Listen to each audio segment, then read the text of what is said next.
So, good evening, Pepper Fam. If you don't know what Pepper Fam is, that's what I call everyone in the peptide space because it's become more of like a family to me than anything else. I pretty much live here now. Uh, and tonight is something I've wanted to do for a really long time. And Coach Cam was like, why don't we invite some more people? And I was like, why don't you give me another amazing idea?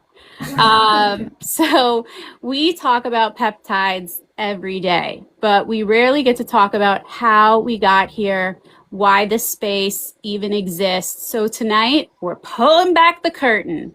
This is the Pepfluencer Round Table. We're going to talk about how each of us got here into content creation, what surprised us, what we've learned, and then we're opening the floor to all your burning questions.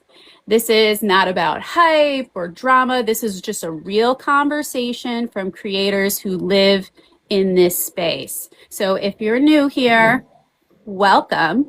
And if you've been here before, you already know that in Pepper Fam, we do things a little differently. So for the first hour, all of us up here are talking, and the second half is your time. So drop in the comments below, okay, where you're watching from so we can see and know what our reach is, because that's always fun. And let's get into it, guys. All right. So the first question for everyone, and we can each take turns and go through, is what was your journey that led you to your first experience with peptides? Yeah, Who wants to go first? I can go first. Sure. Go first, baby. Go for it. I don't know how it is with you guys, but I'm just kind of like in the round and like kind of next to you. So Yeah. I guess for me, like my first interaction that I had was actually with a friend. She was in the compound side of things about 3.5 years ago. And that's really where I found out like about specifically like GLPs. I knew about Peps for a long time, really that world, but I was like, what do you mean? Like this whole thing that like helps you with like inflammation, and she looks fantastic. Right. So I was like, kind of digging a little bit deeper into that, and I dove into Peps more. So that was like my first interaction really was with a friend. And then after that, I think we all have the same experience too. You try one thing and it becomes addictive and you're like, whoa, like, holy crap, like this stuff actually works. And so that's kind of where my journey started. I won't get too deep into it to start, but yeah, that was my first interaction with someone. So about it. Cool. Cam, I've been dying to know this question from you because you don't talk about your story much. My journey's nothing crazy. I started off bodybuilding, and bodybuilding led me down the rabbit hole of human optimization. Like, I think whenever that turning point of starting bodybuilding and like understanding, with that lifestyle in general, it's not inherently the healthiest, right? Like you talk about bodybuilding, you think, okay, well, this dude's growing muscle tissue, he's trying to be healthy. It's not a healthy lifestyle in a lot of ways. And so my goal whenever I got into it was how can I do it in the healthiest way possible and mitigate all of these issues? So that led me down the route of understanding and optimizing these kinds of things. I originally started with, something as simple as testosterone replacement therapy, and that led me down the entire bodybuilding journey, which led me to things that were a little bit more harsh. And then that led me to how can I mitigate some of those harsh side effects? And that led me down the pathway of simple things like L-carnitine and glutathione are two of the ones that I started with. And I've been using them for 5 years now.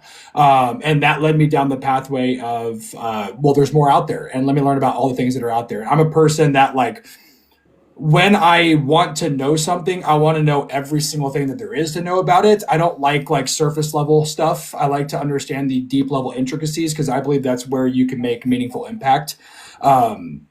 So yeah, I mean, I'm a nerd. That's the easiest way to explain how I got into this. I just like learning stuff. That's pretty much it. A passion for bodybuilding. Nice. Yeah. Heck yeah. It's awesome. Okay, Charles.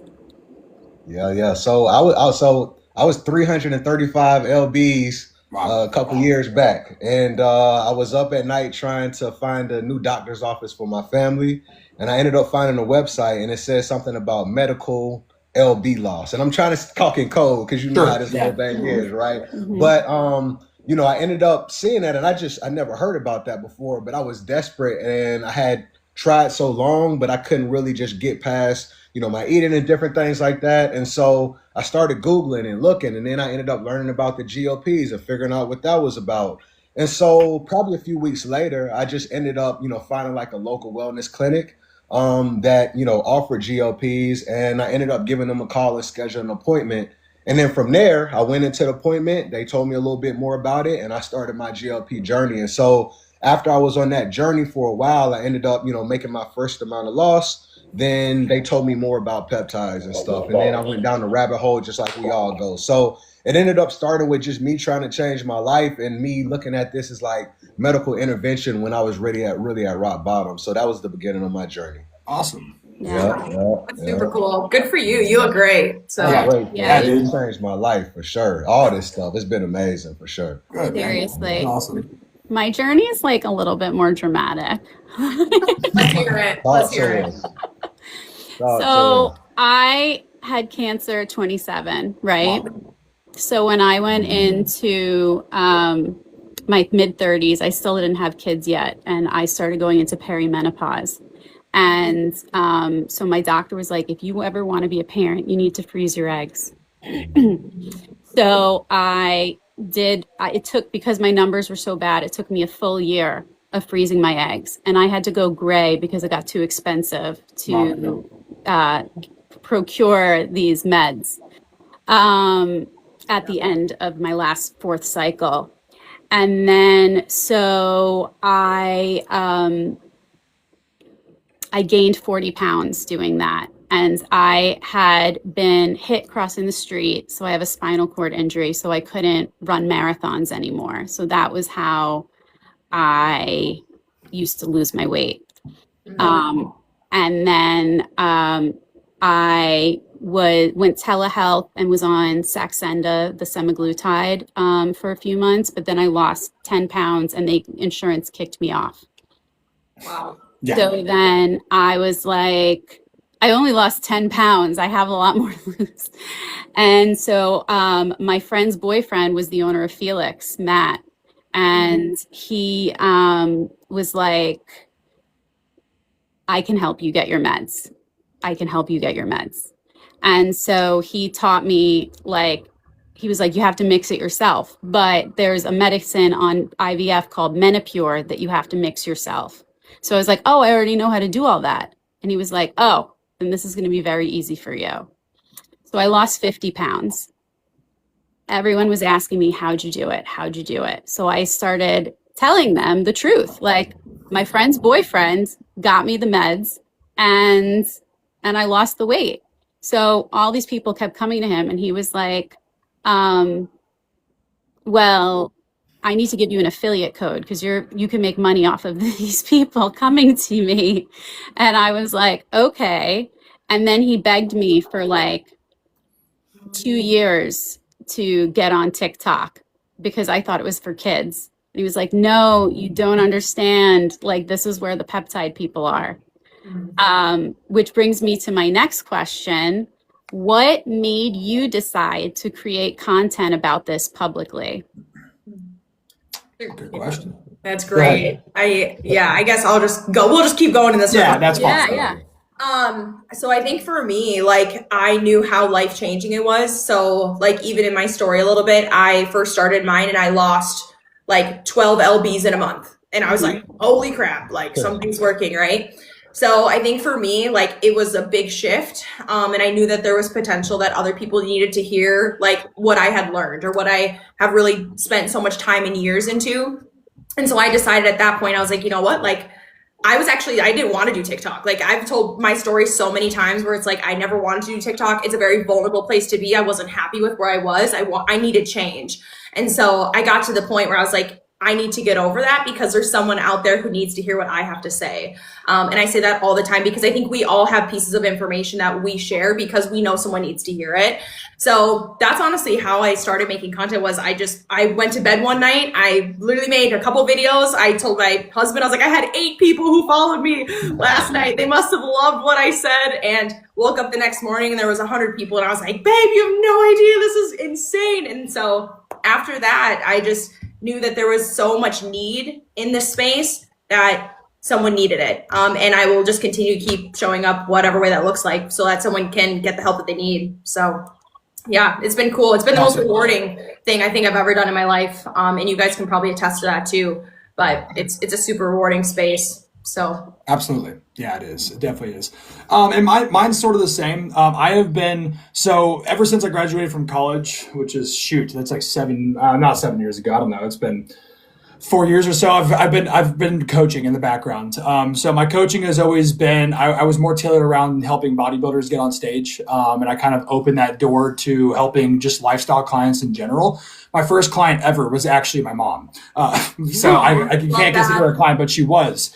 My mom was a type 2 diabetic, and we helped her get off of all of her cholesterol medication, come off of insulin. She's no longer type 2 diabetic. Like she lives a normal, healthy life. She's in the gym. She's in her late 60s. So, in saying all this, what I get at is I've been making content for a long time. It's always been just small, simple things, and it was very sparing of what it was. A lot of it was honestly for the first part of my content creation, it was just thirst trap stuff. Like it was like, oh, I'm lean, I can make some cool videos because I bodybuild. So that's like what it was. And I was it wasn't anything that I cared about doing, which is why I never stuck to it. But what really led me down the path of wanting to create content is this space is so new and it's brand new. Like we think that we've been in it for a while because we've been doing it for, a year, 2-3 years, but like this is like new information drops literally every single day and it's continuously expanding. And there are things that people genuinely just don't understand, systems that people don't understand. So that is the fact. And that's not like me putting myself above anyone else. It's just that there's so much that is to learn about the human body. But people ask me why I do it. I say it's the ultimate puzzle piece. Like we are constantly finding something new and making that piece click into that next one. And that's the really cool part about it. And that is why I like to make content every single day and why it's not hard to make content every single day. Like I don't get bored of it. I don't get tired of it. I love showing up and doing it every single day because it does help people dramatically. Like the amount of change that I have seen from people that regularly chat with me, life-changing stuff. But two, it just never gets boring. There is an endless amount of information to learn. And I just genuinely enjoy the crap out of that. That is why I'm able to show up every day and just continuously make content. Yeah, it's fun. It's a lot of fun. Totally. That's awesome. You were able to help your mom, man. Yeah, man. Amazing. That's everything. That's That's cool. cool. That's awesome. Well, yeah, I mean, for me, I wish I would have started sooner. I went back and forth about it for so long because I was like, I was making a transformation. I had so much progress along my weight loss journey, but I was like, people not gonna care. Like, you're not close to your goal yet. Like, you look kind of crazy right now. Like, and so I had went back and forth about it for months, but then finally towards the end of last year, I decided to start an account. And one big thing for me is I just kind of feel like if you have some type of transformation, something that's changed your life, I almost feel like it's a responsibility, to tell somebody and to be able to share it. And so I just started talking about it. And this, even now, that's why I have Peptide Newbie right now. I feel still so much like a newbie, right? Like this stuff We're is all newbie, newbies. but I got like kindergarten, first grade level, you know what I'm saying? But what I do have is experience and I have a life change. And so I just started documenting, you know what I'm saying? Like I went into it of like, okay, I'm not an expert. I'm not a guru. I'm just a man who has used these things and it started to help me and it's changed my life. Right. And then more than anything, I kind of feel like, when you shine your light, then there's going to be people who are going to be attracted to you. And then I can be able to build this community and connect with people and meet. And that's been amazing as well for me being able to connect. Like even with y'all right now, these are just like new relationships that are getting built. Yeah. And so that's what I'm grateful about. I'm glad that I started creating the content because now I'm a part of a community of people who are so passionate about this stuff. And you know how we are. We stacking up a whole bunch of peptides and stuff in our freezer, researching, buying stuff all over the place. And it's just like, and it's changing our lives. I mean, it's really life changing. So that's what made me do it. And that's what makes me keep doing it every day. I'm grateful for the comments and the messages that just say, Charles, you inspired me to keep doing what I'm doing. Right. And that's what it's about. So it's been an amazing journey so far. That's awesome. That's really awesome. Incredible. And you're doing great. Newbie who? Yeah. I know, right? That's what I said. I'm newbie. Newbie who? Yeah. I mean, I kind of said Matt begged me to go on TikTok and then I finally did and started sharing my journey. And then I discovered the rest of the peptides and have helped manage my neuropathy that I have from my spinal cord injury. I have a bladder inflammation disease that's managed with KPV. I have just found so much health in peptides that I really wanted to share it with people. And then kind of like Cam, I'm a little bit of a science nerd. Like I won the science fair in grade school, the worldwide science fair. I wanted to know more about what I put in my body. You know what I mean? Like I wanted to know more than just like, well, this does this. It's like, no, no, no, no. But how? What is it doing? Right. And also, it was like I came on because someone wanted me to sell something. And it's like, I want people to feel like they're making an informed decision about what they're buying. So I feel like telling them the science and the mechanisms of action is like the responsible way to do that, which leads me to my next question. I feel like I'm doing this like I planned it, but like I didn't plan it this well, I promise you. Your flow is super good. The flow is really good. Yeah. The next question is, do you think the peptide space is becoming too commercial? Oh God. I mean, I think there's always gonna be publicity. I think no matter what. I mean, I even tell people all the time, like we're in the forefront of it, right? Soon in 5 years, you're gonna see it on billboards if it's not already there. I think it's just formatted in a different way to appease the public and to make it comfortable. It's obviously not comfortable when you have a noodle and it is shown to you and you put it in you. Like that's not normal. A capsule is, right? So I think the normality of how we actually view it is starting to change rather than necessarily like it's being like saturated that way. I don't know how to really explain it that way, but I just feel like it is going to move in that direction eventually. And people are going to be like, oh, like, is it DRUGS? Like, what are we talking about here? You know? So, and I think all of us get that too all the time. So, but I'm not sure if it's necessarily too commercialized. I think it's publicized a certain way to make big, you-know-who a lot of money. And it's never been about the money for me. It's always been about helping people and giving them the freedom to have their life back, their freedom back, their joy back. Like I say that all the time. So it'll be interesting to see what the next few years hold. But I think being in the forefront of it and knowing what we know and trying to help educate is the most important thing for sure. So. Yeah, my hopes with all of it is, commercialized, not yet. I think that as far as its actual exposure, the average person has no idea what we're talking about or what any of this stuff is. Even when it comes to GLPs, people are still like, what is that? Right? Like there's a lot of people that don't know. So I think that we're again, like Bailey said, we're at the forefront. Like this is still the ground zero. Like, you know, maybe 1 out of 10 people understand what we're talking about at this point. Maybe not even that. Probably not even that. Right. It's very early still. Now, the going forward, I obviously hope for the research space's sake that if you know there is some sort of regulation that comes down on it, we're still able to operate in a research environment. Now, who knows? I have no information. Nobody has any information. That would be the one way that they would kind of commercialize the crap out of it, is if they do just shut down this kind of industry altogether and just go straight commercial with it, because then it can become a normal practice, or, you know, the products will never be utilized because they're highly illegal and they can't be utilized in a clinical setting because it costs billions of dollars to run them through clinical trials and they're not going to get FDA approval. It's just not going to happen. So I don't think it's commercialized yet. I think, like I said, the average person has no idea. If you're on the peptide side of TikTok, you don't really know. You're very niche. Let me put it that way. If you're in that side of things, you're still very niche. I make content every single day.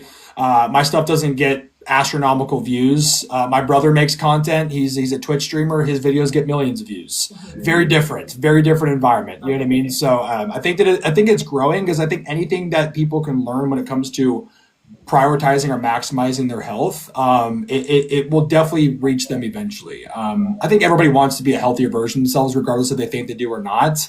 So if there's something that could make that a little bit easier, people will learn. It'll catch on. But we'll see.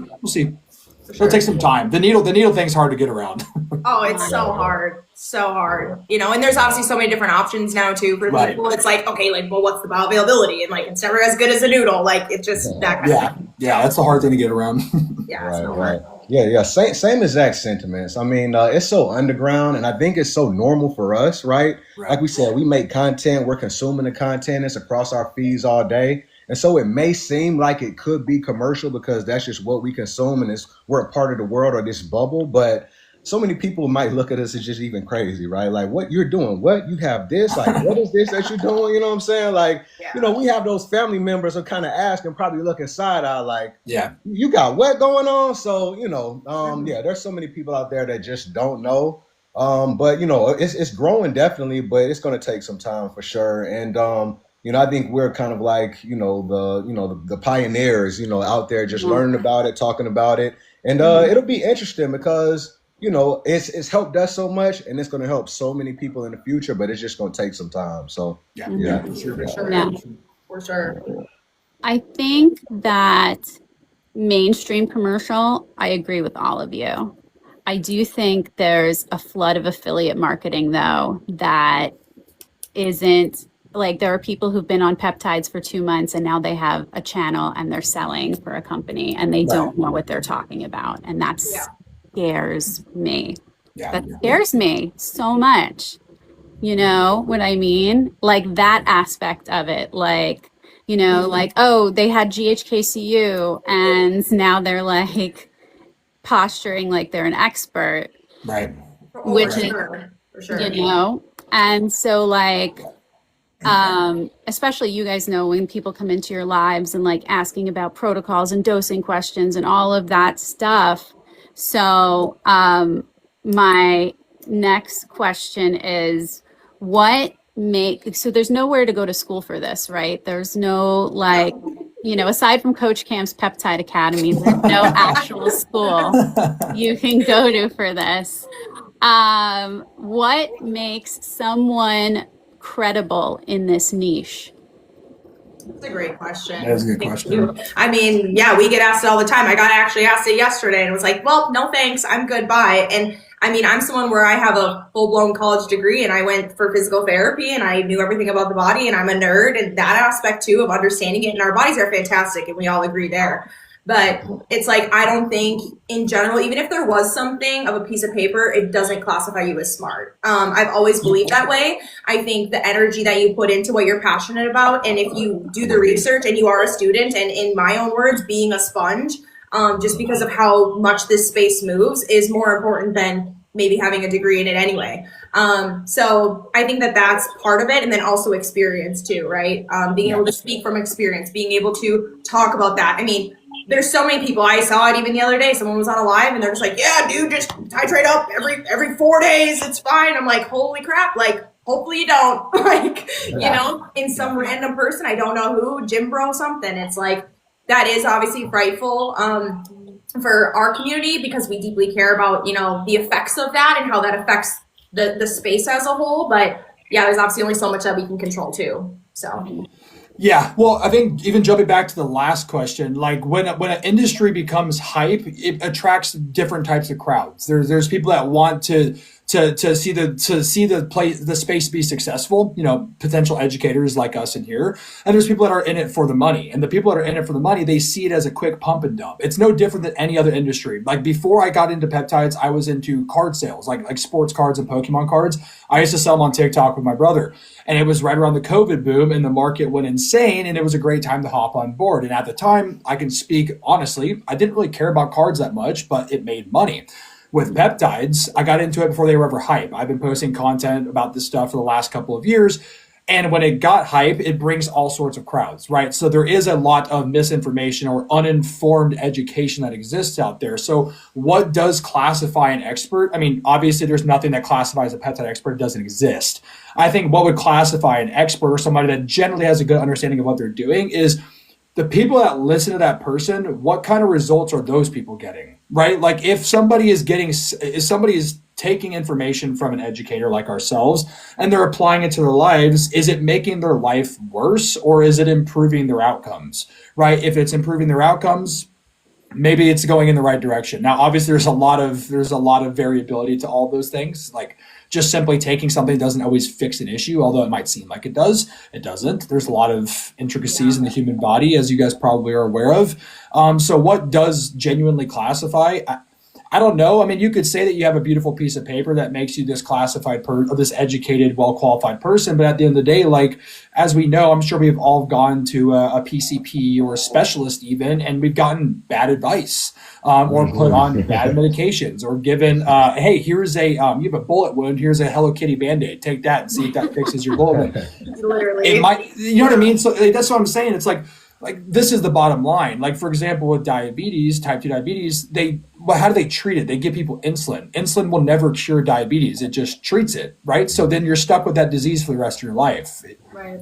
You know what I mean? Like, there is a root cause fix, and a lot of these people understand those root cause fixes, but if it doesn't line their pockets, they're not interested. For sure. Yeah. So what makes a person an expert? I don't know. Yeah. I think having all the information that you possibly can, and then the benefits that your clients receive from that, and if it moves in the right direction, I think that is what would classify you as an expert to some extent, right? I don't think a piece of paper is going to do it for me. I agree. I made a video today just talking about how I went to the doctor for my physical last year, and I ended up getting prescribed a few peptides from a wellness clinic, and I was just talking to my doctor about it. And he told me, I mean, straight up, I didn't have, he was like, I don't know much about peptides. I can't really like give you information about it. Right. So there's even, medical doctors out there who don't have in-depth knowledge. And I probably knew more about the topic, than him at the time. Right. But for me, I always just try to say, like, own your story. Like, what is it that you've done? The things that I can tell you that I've done, they've changed my life. And before they changed my life and I got into it, I made the decision to do thorough research. I mean, before I ended up buying any peptide, it took me about 2 or 3 months going down the rabbit hole, watching videos, seeing all y'all on TikTok, clicking on your links, joining Coach Cam's group, joining Hacksmith's group, doing all type of just research all over the place to figure out what was what before I made the decision to move forward with myself. And so I can be an expert in my own story.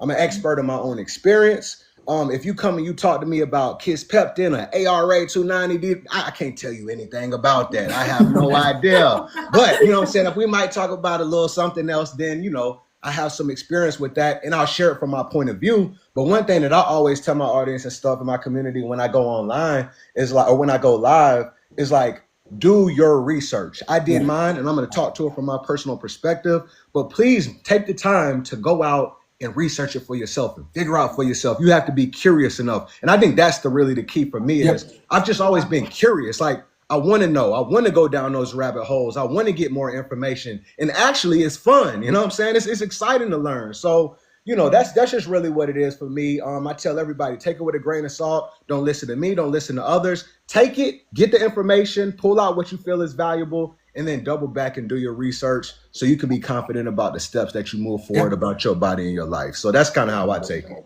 It's great advice. Great advice. Yeah. Yeah.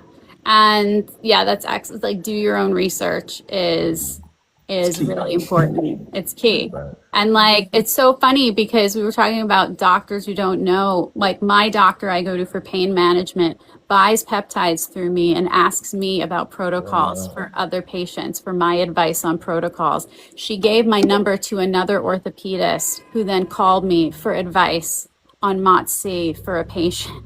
That's nutty. And I was like, I live in New York City. These are some of the best doctors in the world. And they're calling a TikToker for advice on peptides. They're interested in learning. Trust me. I mean, they absolutely are. It's just, right. Where do you go? What do you do? I mean, you have to dive into literature, and that's really the only way to learn it. You're not going to, like, this is like when you really dive into it, this is extremely complex understanding of the human body. I mean, as deep as it gets. If you look surface level, like, you can obviously find some great things, but there is a deep level to this. So the understanding has to be vast. Truly. Yeah, exactly. All right. So now a fun one that I think might apply to all of us except Bailey, but I still want to hear her thoughts on it. Have you ever been bananaed? What did you learn? And how are you handling the platform censorship? That's great. I have been bananaed 4 times. Have you? I didn't think you did. Yeah, 4 times. By the glory of God. Don't know any other reason, but I've been on this one for almost a year. I've been pretty careful though. I used to be a social media manager prior to this, so like I had a pretty good understanding of like how algorithms work. TikTok always changes though, and it's its own beast even now, especially after ownership has changed. But yeah, been bananaed 4 times. I use lots of different verbiage. I truly believe I was one of the first people, and it was actually funny because TikTok actually did it itself. I talked ratatouille and pasta terms for about 2 weeks. I will never forget it. I still have it timestamped down in my stuff. And I was like, maybe one other person talked about it, but I was like, no one else is using pasta terms. TikTok gave it to me and my whole community's like, stick with it. Like, it's fine. Yeah. So ever since then, like my community, like we talk pasta terms. Like that's just the game. But yeah, it's always a challenge. I think it will never not be a challenge. I've even talked to many people who are very successful in TikTok Shop, all that stuff. And they're like, it's the hardest niche to be in, 100%. There's nothing we can do for you. You're kind of all on your own ship and you got to figure out how to sail. And that is the truth. So yeah, just taking it as it comes. Yep. I couldn't agree more. I think this is account 5 or 6 for me at this point. I've also lost 3 YouTube accounts. God bless. Yeah, 3 YouTubes and then 5 or 6 TikToks at this point. And what I've learned is nothing. No, I'm just kidding. I've learned a couple things. I've obviously learned like code words are very important. I obviously adopted Ratatouille from Bailey. I did see it from one of hers. I was like, that's beautiful. Let's go with that. That works. So I still use it to this day. Sometimes I try to shorten it and just say R. You know what I mean? Because I'm so tired of saying Ratatouille. I really wish I didn't have to anymore. It drives me nuts. But I'll never watch that movie ever because of how many times I say it. I think what I've learned is code is obviously important. There are trigger words that just are no-nos, right? And I'm still A/B testing. I mean, I just lost one of my other accounts last week. Yeah, cool. Yeah, I was back up to almost 25 and lost it all again. And like to me, like I don't care because I know that I'm not going anywhere in the space. I'm just going to continue to make content, continue to funnel it back out. I'm on other platforms. I have taken the time to actually develop funnels to actually expand outwards. I'm even on freaking X now, guys. I'm on X. Why not? You might as well be literally everywhere. I'm starting a Rumble. Why not start a Rumble? Why not? You know what I mean? Right. So I'm just that's what I'm doing. I'm just taking it on the chin, just moving on. I guess what I've learned is just to talk more discreetly. Obviously, like information that I have available elsewhere, I try to just push people towards it. Hey, thanks for the hat. I appreciate that. Like a lot of the things that obviously we're not going to talk about in this live. Like I just generally direct people to places where I do talk about that kind of stuff, or am able to provide that in maybe a more censored way. So that's what I've learned. Just say nothing. You know what I mean? Beat around it as much as you can. Mm-hmm. Yep. Which platform, Coach Cam, do you feel like is the most lenient? Well, dude, I mean, I would say, okay, so from what I've understood, I think it's Rumble, but I don't post on it yet. I just made my account. I think Rumble is the most well tolerated because it is a free speech platform. It's supposed to be a YouTube alternative, like a free speech YouTube alternative. So I think probably Rumble. But I mean, also what I have found is like gating your school community around a paywall. Like a paywall is really big, I think, because then the public is not able to see it. And so I think that it obfuscates it from like the authorities, right? So school and Rumble, I think. And obviously I think X is probably fine too, but X is probably not a huge growth platform anyways. No, I don't think so either. No, I just put thoughts there, like any sort of other thoughts that are kind of around the space because it's kind of free speech, free will. But I say, like I just started that too. I was like, why not? Like my whole 126 is just spread wide and spread far and like see what sticks, So right. Awesome. Yeah, man. Like I said, I just started account late last year. So I got bananaed probably about a couple months ago, month and a half. And so I was knocked down. I was like, oh my Lord. Like you put in so much work on the videos, and it's just like all of it gone. I had some TikTok shop money tied up in there, all gone. So nonetheless, like the effort that you put in is kind of disheartening, but I just was like, I just got to keep it rolling because I like what was going on. I mean, I was connecting with so many people and, I built it up to like 16K. So nonetheless, like, it was disheartening, but here we go again. And just same thing that y'all talk about. It's like, we figure out like multiple languages. We have like all these new languages. It's a whole different language community. It's crazy, right? It's crazy. So, you try to do that. And also at the same time, now I don't even want to try to get a real person, in my business looking at my account. So if I get something like a guideline or a flag or something, I don't even appeal. I just let it go. I delete it and move forward. You know what I'm saying? Yeah, These days. yeah. So I'm just like, I'm gonna chalk it up. I don't want anybody looking at my way. So, that's what I'm doing now, and we'll see how long it rides out. But I try to keep a few little backups somewhere in the stash. So if I got to start over, then I can keep it going. Yep, it's a good way to do it. Yeah. I don't think TikTok knows how resilient we are. I think that's part of it as well. Yeah. Like, we're just gonna keep coming back. We're like respawning. We got like 9 lives like cats. Yeah, That's right. That's right. We got to have them backups. That's right, Protein Queen. Absolutely. Yeah, that's the thing I was going to say. I learned so many backups. Never. have a backup. Have a backup account. If you're going to post about peptides, have a backup account. That's what I learned. And code words, like you guys said, code words are life. I speak in code. Yeah. And I just recently transferred Science Snacks, like my signature series, where I do deep dives on like a specific peptide, to Discord. So, Nice. Yeah. so I do like the teaser of like what the science snack of the day is going to be, and I post that to TikTok, and then I post the full video on Discord. Right on. Yeah. So that's my new attempt at like trying to keep an account, because I've been through 4. So Yeah. yeah. Through the ringer. Yeah, exactly. So now some fun ones. Where do you see Peptide Talk in 2 years? I mean, With all of this in mind. yeah, I mean, with all this in mind, hopeful that we're still able to spread knowledge. I think that's my first thing for sure, is still being able to have the space in this is the most concerning thing for sure. But yeah, I just hope for growth. I hope for more people to be hopefully educated, right? I think that's the goal. That's why each of us show up every single day, to try and help someone, is so that other people can share it, and then someone else can get helps. Because to be honest, like, people have the power. Like, we have all the power in the entire world, like, to be able to fight off who.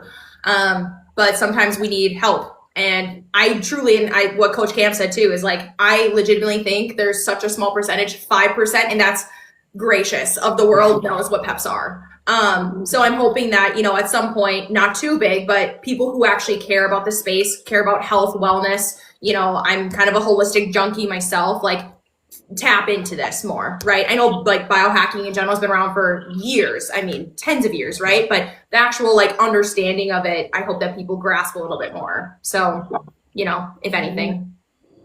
Yeah, I same thing. I'm very curious to see where it goes. Now, I will say, coming from a bodybuilding background, that is a industry that is supposedly tightly regulated, and it's still, there's competitions in Las Vegas. There's competitions everywhere. It's huge. So like, it's always going to be around. Like, if there is a way for somebody to take health or optimization or progress into their own hands, they're going to find a way to do it, right? So my thing is, like, even if it gets highly, whatever you want to say, if it gets shut down on social media platforms, or like the distribution becomes very difficult, like, it's not going to go anywhere. It's just going to be harder to find. And then all that's really doing is it's making it slightly more dangerous for the end user trying to get the product. So it's like, the peptide space, right? Like, obviously I would like to see it just stay in the research realm, keep it where it's supposed to be, in the research realm.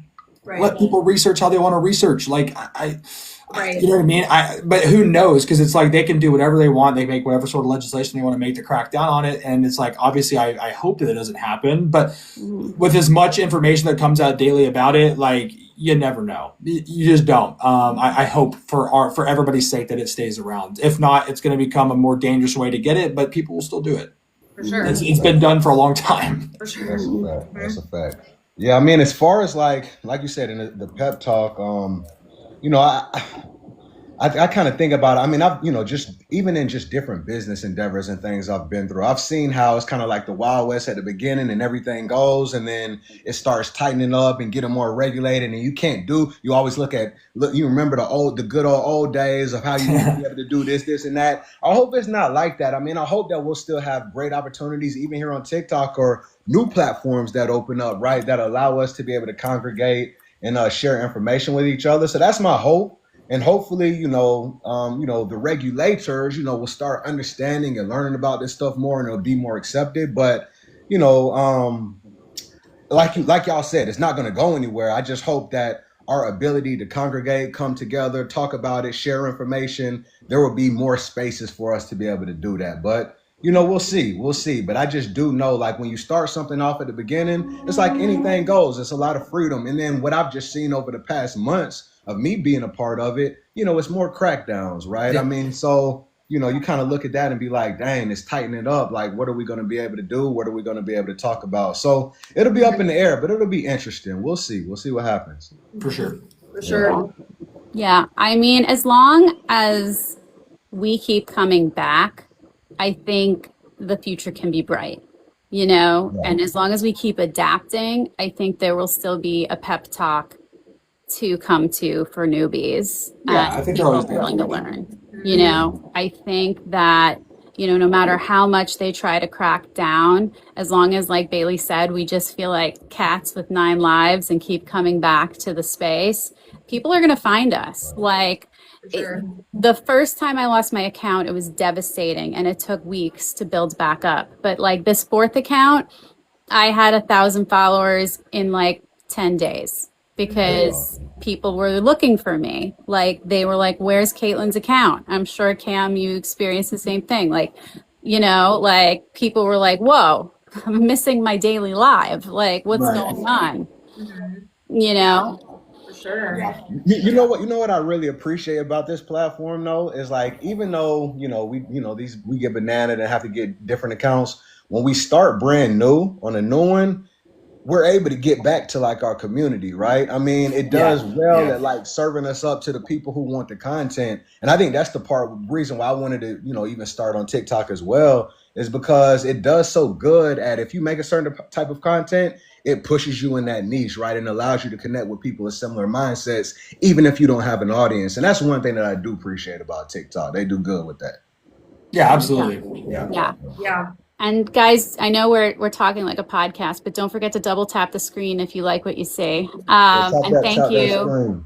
Thank you, Mr. Peps here for the dropping hammers. Dropping hammers. Thanks, Ben. Appreciate you, man. Thank you. Yeah, thanks so much. Oh my God. So so now another one that I think is kind of fun is what's your most controversial peptide opinion? Oh gosh, I feel like there's a few. I feel like there's a few, and I think it's more because of potential side effects for people. Like, I get asked, not necessarily like it's controversial, but like, is something worth it, right? I think that's more so the question, maybe. Like, someone will be like, is tesamorelin, is that actually worth it? Like, am I going to experience water retention? I'm like, it's a flip of the coin. Like, I have 50% of people tell me they have water retention. I have 50% of people tell me they don't. Like, there's just always a mixture, I feel like, of different ones in this space, and you guys can chime in too, but it's like, I just feel like it's very much dependent on the person, and if they use it correctly. Lifestyle is such a big component. I say it all the time. It's the biggest component. It's the biggest component. And like, these are awesome tools that we get to use that reward you for good behavior. I say it all the time. It's it's tattooed across my arm because I feel like I say it so much. But it is the truth, they reward you for those good choices. And if you don't do that, of course they're not going to work. It's just like anything else. But I know for me and myself and my own experience, like, I grew up very holistic, did everything right, did everything I need to. My body was chronically inflamed, maybe a little bit genetic as well. And these gave me that, even though I was already making the right choices, right? And I feel like I'm maybe in the minority for that category, but it's like, I didn't get rewarded for my choices. I was working out 5 days a week, still puffy as crap, dear God, like someone save me. And then as soon as I take something like KPV, it's like, woo, like the floodgates open, right? So yeah, it's crazy. Yeah. Oh man, there's so many that I could probably. Oh wow, thanks for that cowboy hat. Thanks Oh, wow, for that. that's good. Tammy, Oh wow, we yeah. all got one. Look at that, dude. There's a lot. There's a lot that I could probably say in terms of Thank you, bro. of compounds in general. I think my biggest, man, one of the ones I struggle with the most, and I know, like Bailey said, and this is very true. Everybody is different. I am a big believer in using the compounds as tools and not crutches. I talk about that in a lot of my videos. And so whenever I see people that are wanting to leverage like a super high dose of the ratatouille with a super high dose of the terzatouille or with the CAG, it drives me nuts, because what I know people are doing here is they originally, most of those people are probably starting back on T, right? And when they were on T, well, that compound mainly drives its results through suppression, which is great because it works in the short term, and then it doesn't work. And then you feel terrible, and you're like, well, but everybody's having all this great success with R, so let me swap over to R. And then they move over to R and it doesn't work for them. And then they're like, hey, why is this not working? I'm going to go back to the one that's not doing anything for metabolic performance. So I guess what I'm trying to get at in all this is I think the biggest one for me is people over leverage suppression when they should be trying to adhere to a plan that is sustainable while boosting metabolic performance. And that's what a compound like ratatouille brings to the table that other GLPs simply don't. So my big thing that I try to teach people is not to over leverage suppression, because it always leads to negative outcomes. Always, every single time. Yes. Every single time. Yep. So that's probably my biggest one. There's many others that I could probably talk about. Yeah. Yeah. Yes, yeah, same. I appreciate it. Go. Thank y'all, Tom. Yeah. Thank you. Thank you. Thanks, Cowboy hats. It's flying in right now. I appreciate it. Yeah. Same stuff. Look, I started out for 2 weeks. Should I switch GLP? Or I started out for 2 weeks. Do I need to go up in dose? I'll be like, oh man, come on, Dude, man. I hear you on that. Please don't listen. Listen, the more you take it doesn't equate to just more loss, right? And so I think the big part for me, and no shade at all. Like I always just try to educate from my personal experience and what has helped me, right? Yeah. And I know that people are new, but I also think outside of the compound and outside of like the GLPs, understanding like the physiology of the body and how it works and how metabolism works, and also understanding you may not lose every week. And then there's so many other things that can affect your loss as far as stress and cortisol and sleep and recovery, right? And we have to make sure that we have all these other different areas of our life, dialed in as much as possible. And then, as you said, Coach Cam, if we use it as a tool as opposed to a crutch, then we'll get those results. And it's about staying consistent as well. So I don't want people to I feel like, even like the whole Terzi and ratatouille example, I feel like people get like shiny object syndrome with Red, right? So it's like it's the new thing out. It's GLP-3. People lost 28 whatever percent, however many weeks. But I'm doing good over here. But I want that one because they said it does this, right? And I'm just like, let's pump your brakes a little bit, because also at the same time, a lot of times people will switch because they do have that shiny object syndrome, and they slow down their whole, progress and momentum. So, just paying attention to all the factors of the loss and what you're trying to do to get to your goal. It's not only about, the compound. The compound can help, and you can get results on either one of them. Like I've got results on 2, but just making sure we get all the other factors in check as well. I think that's the big thing for me. For sure. Yeah. Oh, yeah. It's very, very well said, for sure. Yeah, I mean, I see it time and time again, and it's just like, please, we're humans, right? Like, and natural, especially in our day and age, is we want instant gratification. We all do. And it's like, it's so hard to be patient. Like, that's my biggest thing. I told every single person in here probably knows, like, I tried everything at once. It was my biggest mistake because I had to cycle off of everything for so freaking long. So, oh my gosh. But yeah, so it's just like you live and you learn. And I always tell people, take a page out of my book, take a page out of Coach Cam's book, take a page out of Charles' book, like, because we all have had different experiences too, Mm-hmm. So. Yeah. So, Absolutely. yeah, exactly. I'm joining the consensus here. My big controversial opinion is I think too many people take CAG. I think too many people take cagrilintide. Yeah. I mean, listen, I know there's use cases for everything. That's why it exists. But I don't think every person who's been on a stall for 2 weeks is a use case for CAG. I just don't think that's the case. I The really problem don't. is more suppression doesn't mean you're going to break your stall in the first place. Oftentimes, the suppression is what's causing it to occur. Like that, Right. Right. you're not fixing it by adding something in that's going to suppress you further.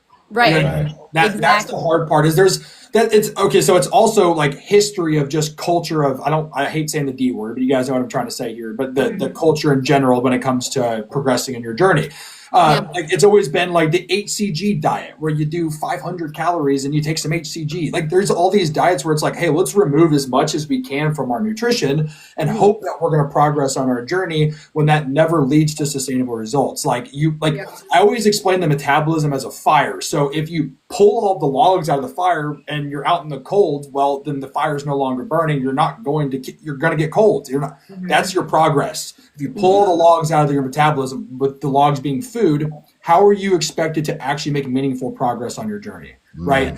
So that's the big one for me. And it's one of the most commonly talked about ones because obviously they're the most popular compounds that are out there. But it's just the mindset shift. Like people think, if I eat more, aren't they going to gain more? Like not all the time, not every time. Actually, in most of the cases, it probably do most people a good thing. So For sure. Yeah. Especially protein. Protein intake is so important. Right, and it's right. like you said too, it's just like that flip of perspective because we have been indoctrinated for so long of like, oh, you just gotta cut everything, but it's actually killing your metabolism. Right. Like long over a period of time. And it's like, no, like we don't need to be doing that, Yeah. So it's hard to retrain and like trying to teach that because that's not normal, It is. Especially when there were like previous results that may have been attached to a restrictive diet that led to results. It's a huge mindset shift, and that does take a lot of undoing, right? Just like it takes a lot of push to even get into the gym in the first place and start exercising or do something as simple as go on a walk. Like these things are hard to build, but like I always say in all my videos, all my live streams, like when people say, hey, I'm not making progress, I say, well, I want you to audit your nutrition, your energy expenditure, your sleep, and your hormones and thyroid function via blood work. If you check those things, you're going to find an issue. If you address that, you'll start making progress again. And then you can sprinkle in whatever compounds you want and the results are even better. For sure. Even better. Sprinkling in all the compounds you want is my next question, actually. Do you think stacking is becoming a trend instead of a strategy? And what mistake are new researchers making? I think it's a great question. I think stacking is really just the term that people resonate with, to be fair. Like, if I were to say this is like the strategy, sometimes like, because I know a lot of my content is for either like new people who are just trying to digest like all the content of like what these actually do. I just break it down in simpler terms. So it's like, yes, in theory, like it can be that way, but it's just confusing for some people. If I were to say this is the strategy and why, like they're gone in 2 seconds because they don't understand a big word that I'm using. Versus if I'm like, this is the stack, this is a FAT burning stack, they're like, oh, like light bulbs go off. Right. Like, it's just a different way. And it's kind of marketing, if I'm being honest, like of how people sit and watch content and understand it and then digest it and then take it home and apply it. Because if you can't apply it, or if you can't understand it, you can't apply it. And therefore you're already checked out. So it's kind of this weird dance of the word stack versus actually, strategy. I think I use them both intertwined for sure, but it can be hard for newer-ish people. I think everyone should use strategy, but is what it is, what we're working with. Right. Can you I was responding to JT's message. Can you ask the question one more time? Sure. Is stacking becoming a trend instead of strategy? And what is one mistake new researchers are making? Yeah. Okay. So yes. Okay. Thank you for that cowboy hat again. So yeah, a huge issue is that people do want to take everything because everything is so awesome. The problem is like we've explained, like Charles even alluded to it, like, again, tool crutch. Use a compound as a tool. If a compound will fit your lifestyle if you learn to use it as a tool. If you leverage a compound in hopes for it to be the primary driver of your success, you're going to fail. So it doesn't matter how many compounds you stack, you can't out peptide a bad lifestyle. So I don't care how many peptides you want to add to your routine. I take like 12. Okay, I take plenty. Yeah. But every single one of them has a place, and I can tell you that exact place that it has for it. They all have a reason, every single one of them. And I can tell you the reason. If you can't tell me the reason why you're doing something, you probably shouldn't be doing it yet. right? That is the big thing. So again, and it goes back to instant gratification. Everybody wants to instantly have results. Thank you for that whatever that is. Everybody wants to have instant results. But the thing is like the place that you are in your life currently, how long did it take you to get there? Did it happen literally when you woke up the next day, or was it multiple years of poor behavior that led you to that point? You can't expect to undo it by just stacking your way through everything. Obviously, I love stacks. Like I said, I take 12 myself. I'm a pincushion, but I understand why they're implemented, and I implement them paired with a proper lifestyle. So that's my thing. I think that people do rely on stacks a bit too much. Yes. Yeah. And I think that's a clip. You can't out peptide. They said that needs to go on the t-shirt. Yeah, they put that on a t-shirt somewhere. The notable quotables. That's good. That's good. Yeah, no. So one of the questions I get a lot on live is like they'll put their whole stack on the chat, right? It'll be in the chat like this, and then they'll say like, what else should I add to it? And I'm like, I have no idea, family. Like, I don't know. Like, and so I always try to respond back with is like, what are your goals? Like, what are you trying to optimize for in your life? You know what I'm saying? Like, is it sleep? Is it energy? Is it repair? Like, what's going on? What are you trying to optimize? What do you feel may be lacking? Which systems, do you feel like you need some help with? And then from there, you start trying to figure out, okay, what can fit into those categories to help you, right? But it's not so much of okay, I'm doing this and just what should I add on to it? But also at the same time, people, it's the excitement, right? Just like, y'all mentioned, people are excited about it. And I know how it was for me. I was buzzing at the very beginning when I learned about this stuff. I mean, my mind was blown. I was like, you telling me it's like all this like skin and I can do something for my sleep and I can get my energy up and I can make, what I'm saying? Like, people get excited about it and so they want to use them all, but that's not always going to be the best approach. And then also at the same time, especially at the very beginning stages, like, we want to know how these things are, how our bodies are responding to them. Like if we're doing too much at once and we don't have all the knowledge about it, it'll be hard to say, okay, this peptide is making me feel like this, or, so that's what it's, really important is just to make sure you can calm down the excitement a little bit, but then also at the same time, take your time, what I'm saying? And add one thing at a time and know why you're doing it. So I think that's the big thing for me is just categorize what you're trying to do and what you're trying to optimize for, and then figure out what fits into that category and then move forward from there. Yeah, for sure. 100%. Yeah. And I think that's where education is super important, right? Because there's so many ones that target similar receptors and talk about that all the time. We can talk about that for an hour. Which ones target receptors and what do they do and the properties and benefits. It's just, having that understanding, I think is a fundamental. Like you have to have that. I would not be confident if I did not know that, right? And I was just like all of a sudden pinning, like I'd be like, holy buckets, what's going in me, So yeah, for crazy. sure. Crazy. Sure. Yeah, it's so true. I mean, I feel like we all have this general consensus on this one that people get a little carried away with the stacks. They get a little carried away, myself included.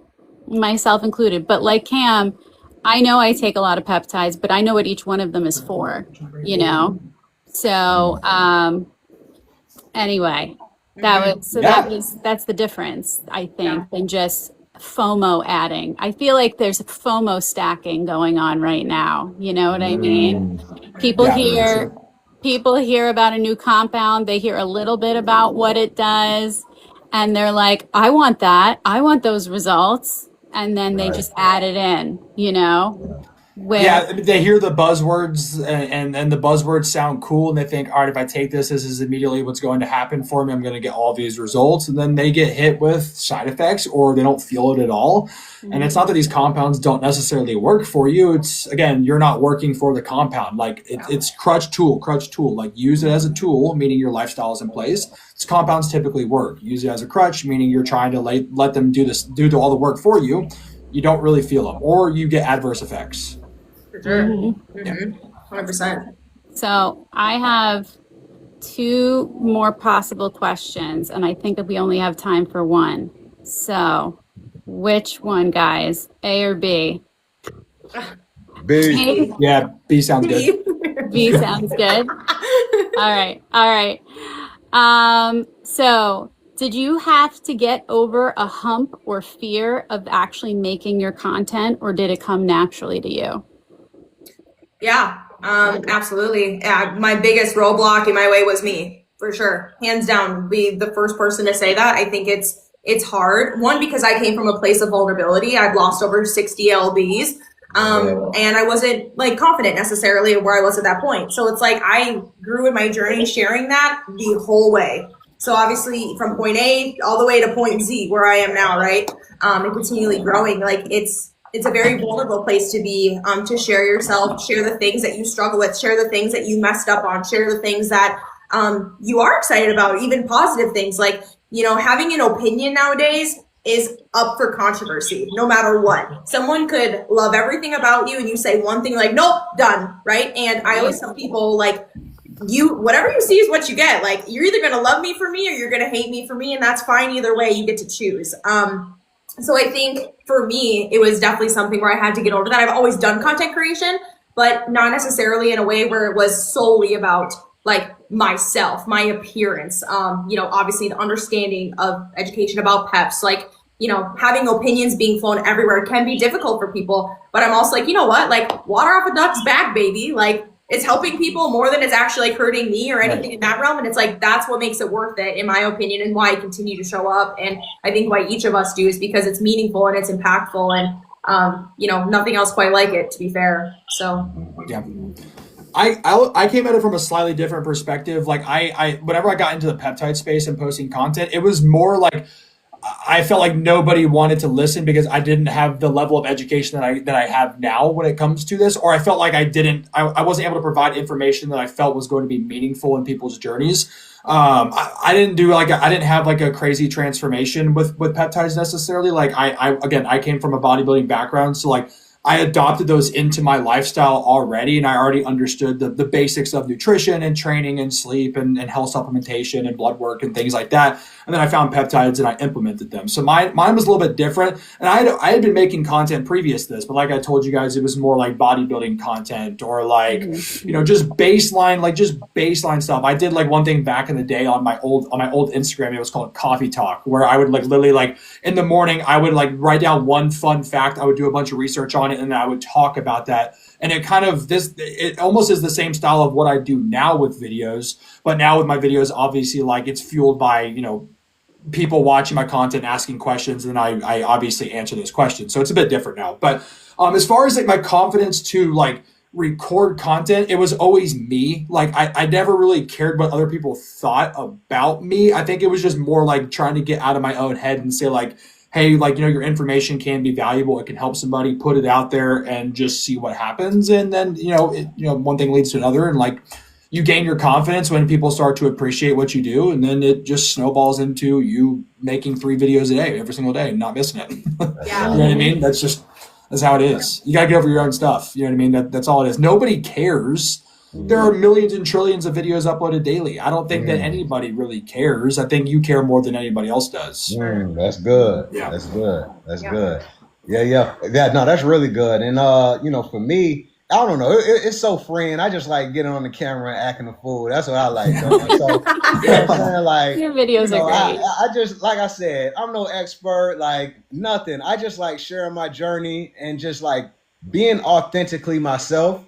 And, like previous to this, me and my wife, we have like, we've been doing TikTok shop over like the last couple of years. So it was strictly just like products and things that we like and just authentically sharing from that standpoint. And so when I was able to make this page, it was like, okay, I don't have to worry about like all these products and talking about the product, and it's not going to be centered on that. I can just be myself and talk about my life and share about my life.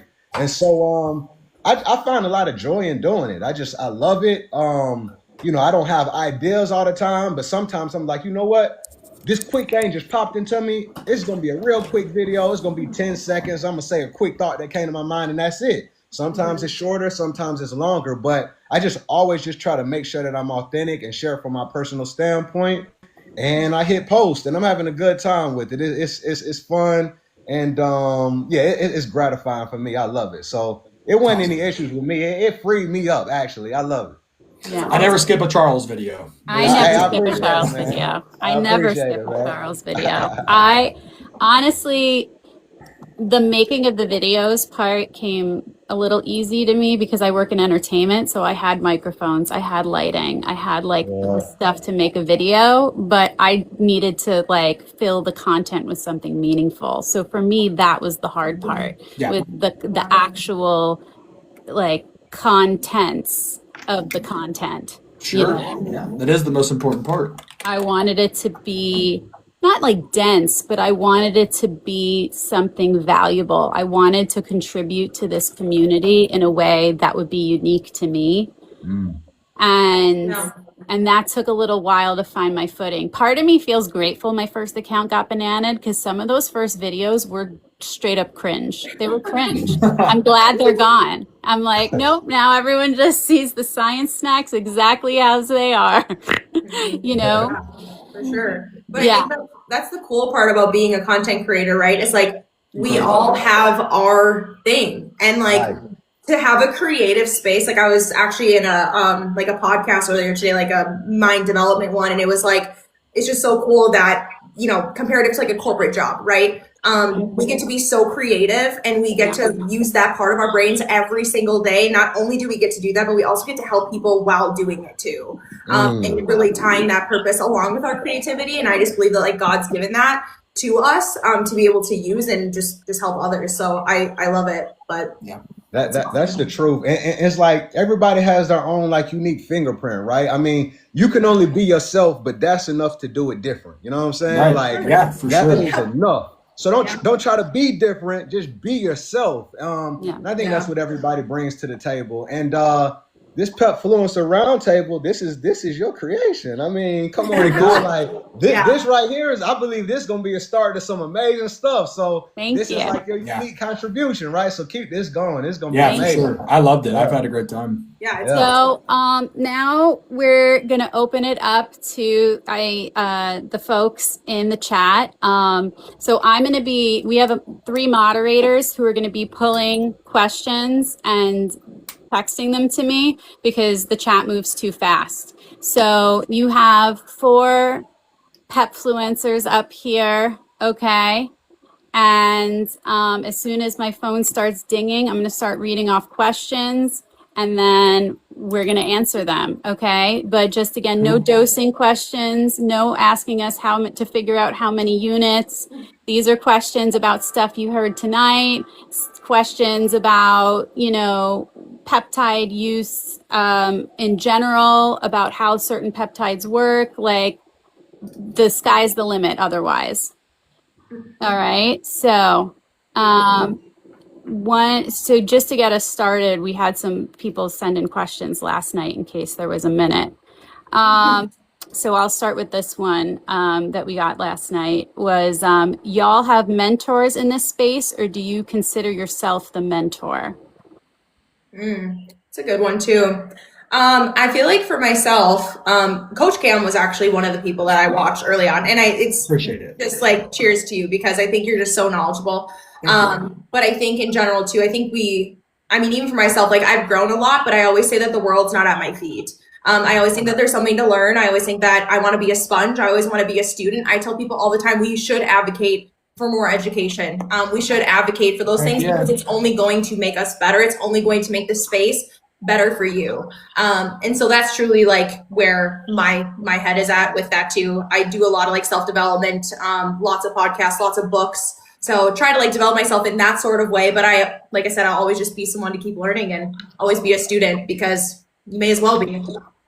Yeah, I think I am a student. I'm certainly no way a mentor. I think that I can provide information that's valuable. I also think that there's a lot of things that I don't understand. So I think as soon as you close your mind and you think that you understand everything, that you stop growing as a person. So like I said, I explained it earlier when we first started, like I look at the human body as a puzzle piece. And every time I make a cool connection, it's one small puzzle piece in the grand scheme of an infinite puzzle that will never fully be solved. So I am a student, but I think maybe to some extent I've helped, but I think I'm more so a student than anything. Like I love to learn. I'm going to continue to learn. That's why I show up and I like to make content every single day because I learn something, I translate it, I help people, and then I just rinse and repeat. You know, I'll always be a student, always. Love that. That's awesome. Yeah, same thing here. Learning is my favorite thing to do, and so I learn from everybody, right? And one thing that I also like is like, even if it's a concept that maybe I understand, somebody might just say it in a different way that makes it click a little bit more, right? Or I'm just like, you know what, the way that you said that makes a lot of sense, and it reveals more about the concept, because of the way that they said it. So I'm always getting stuff and pulling from everybody. That's why I love the community. I love this community because somebody adds some type of perspective that I just wouldn't have been able to think about on my own. And so I'm digging, I'm learning, I'm clicking links, I'm watching videos, I'm reading all day long, all day long. Ask my wife. She probably is like, why does this boy always just listening to like this stuff? Like I'm ingrained in it, like engulfed in it. So, it's fun. And, just for myself, I just again, I try to speak from my own experience. I don't try to look at myself as any type of expert because there's no way that I'm not. But one thing that I even want to encourage other people to do is like, if you have something that you've learned that has helped you, share it, and don't feel like you have to be an expert, because in order to teach someone, all you have to do is just really, read one chapter ahead of somebody to be able to offer value to somebody, right? And so, that's what it's really about. There's people new that are coming in all the time. And that little piece of information could be huge to them and you think it's minute. So I love it. I'm learning all day long. Yeah. I'm sorry, I got a little distracted because people are like taking bets on the Coach Cam's baby, one of which my favorite was which Coach Cam's baby's first word is going to be mitochondria. That's hilarious. Yeah, ratatouille, as your wife says. And their first sentence is going to be units isn't a dose. Sorry. That's but funny. I would say if I had to pick like mentors in this space, I would consider Cam and Will from Purus as like people that I turn to when I have a hard question that I can't answer. Awesome. Yeah. Appreciate that. Yeah. No, seriously. All right. So we got some questions from today's audience. Who are some of your favorite creators outside of yourselves? Oh God. I feel like I watch so many people. I mean, there's obviously people within the pepper space that I watch quite a bit. But I feel like for myself, like as I kind of mentioned too, like I listen to a lot of like self-development people, even like Joe Rogan. I feel like I listen to his podcasts and stuff a lot. He's good shit. So like I spend a lot of my time like really in those kinds of things, not necessarily like actually consuming content, which is kind of funny because I feel like people ask me that a lot. I'm like, to be fair, like I'm so much in my realm that like I'm so dialed like in my community that like sometimes I don't even have time to watch other people. Like I'm just so in that. So yeah, Joe Rogan is God. No, seriously. But yeah, so just like lots of those creators in my opinion, not necessarily pepper creators. But I have a lot of pepper people that I love. I feel like I talk to so many of you guys like Hambino and JT and even like Coach Julius too, like just really great people in this space. And I feel like it is a community and that's been really cool to see it kind of flourish even more. So yeah. Yeah, I watch a fair bit of people. I would say I'm quite a terrible communicator when it comes to like networking with other people in the space. I don't watch a lot of content on TikTok because I already spend so much time on here. I have a hard time wanting to be on the app more than I already am, responding to comments or DMs or making content or being live. So I spend a lot of time elsewhere. I do watch a couple other content creators. There's a guy by the name of Vigorous Steve. He is a PED educator. He knows a lot, and he was one of the original people that I started listening to whenever I got into the PED space, just to learn about that space a bit more. I also learned a lot of stuff from a guy named Dr. Kurt Havens and then Dr. Dean St. March. I spend a lot of time watching all three of those guys a lot, and they've given me a pretty extensive background of information on a lot of things that I talk about. Not as much peptides because they're not massive on them. They do discuss them and talk about them from time to time. As far as like other educators outside of that platform, not much. I do spend a lot of time listening. Like whenever I'm at the gym working out, I don't listen to music. I listen to podcasts. I do not like, not that I don't like music. I just don't really care much for it. My wife's in the chat. You can ask her, like, it's the same thing with Charles. Like he had said, like I'm constantly have something on in my ears 24/7 trying to learn or listen to something. I just like to learn stuff. You know what I mean? I used to watch a lot of Joe Rogan back in the day. But yeah, I'm more so tailored towards just like the health sphere. And it's not, and I try to not listen to other TikTok people, or not TikTok people, but peptide people specifically, because there are other things that I care about learning about as well, like PEDs or blood work analysis or health supplementation or sleep optimization. So I try to keep my education spectrum wide. Although I do make a lot of content on peptides, obviously. Yeah. Yeah. No, that's fair. It's fair. Yeah. So much information. So I mean, yeah, there's a ton of people on TikTok. You know, I listen to and watch outside of TikTok, like on YouTube. Y'all know Dr. Trevor. Yeah. So I listen to him a lot. He's so funny to me, man. Like he has such. He's cutthroat, bro. But he takes it so serious, man. And so just his rant sometimes I crack up listening to him. So he's real good. But then outside of that, like I'm real into like AI and business and stuff like that. So I consume a lot of content in that realm, you know, digital marketing. Like that's my, you know, been my background over the last 10 years. So I really dive into a lot of that stuff. But it's all over the place. And, you know, there's probably a lot of creators right here on this live right now that I watch their videos and stuff like that. So, you know, whoever resonates with me, I'm tapped in all the time. Yeah. Love that. That's awesome. I'll admit the 3 lives every day I don't miss. That's JT, Hack, and Cam. I watch those 3 lives every day. I watch Cam before I go to bed because he goes on a little later. I walk my dog to Hack, and I have my morning coffee with JT every morning. So that's like the main creators. But yeah, you wake up late then, Fort Worth, if you're waking up to JT. Okay, so least favorite peptide, most favorite peptide. Oh. God. Oh, there's so many that I love. I don't like necessarily like hate any. God. I feel like for me, I mean, top for sure, like disregarding Ratatouille, right? Like that's its own powerhouse. Love that. I feel like for me, my Swiss Army knife is KPD. That's just me. I deal with a lot of chronic acne, back acne, hormonal acne, face acne, really sensitive skin.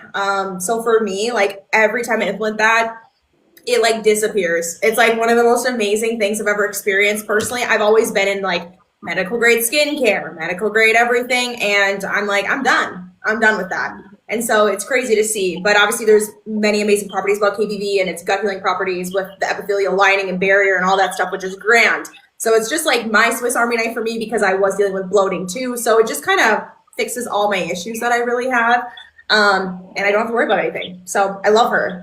She is my Swiss Army knife. I know VIP, yes, the GOAT is like typically like the Swiss Army knife, but I love that for all of my problematic areas. So yeah, I don't necessarily say I have one that I just like hate though, like in my opinion. So my favorite is probably Motzi. I've done a fair amount of content on Motzi. I think there was a point in time on my TikTok page, the last one, where I think like I'd made like 8 videos in a row because I was getting so many questions, and I was like, yo, like let's dive into this one a little bit here.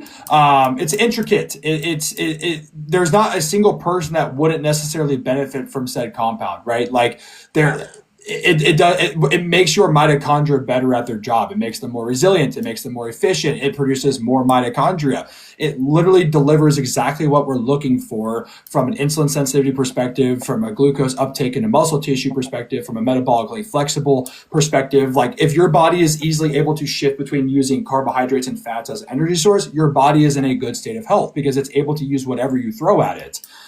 So I'm a huge believer in the compound. I think that it goes far and above, what anybody even thinks that the compound does. It's awesome. As far as one that I would probably say that I dislike, hard to say. I think that like the older generation GLPs for me personally, and CAG in a lot of instances are just no-fly zones. I personally wouldn't touch them with a 10-foot pole, especially when we have something like Ratatouille that's available. Yeah, that's probably where I would stop. That's where I'll land. Yeah. Yeah. Charles. Fair, for sure. Y'all don't like CAG. I love CAG. CAG is amazing for me. Oh man.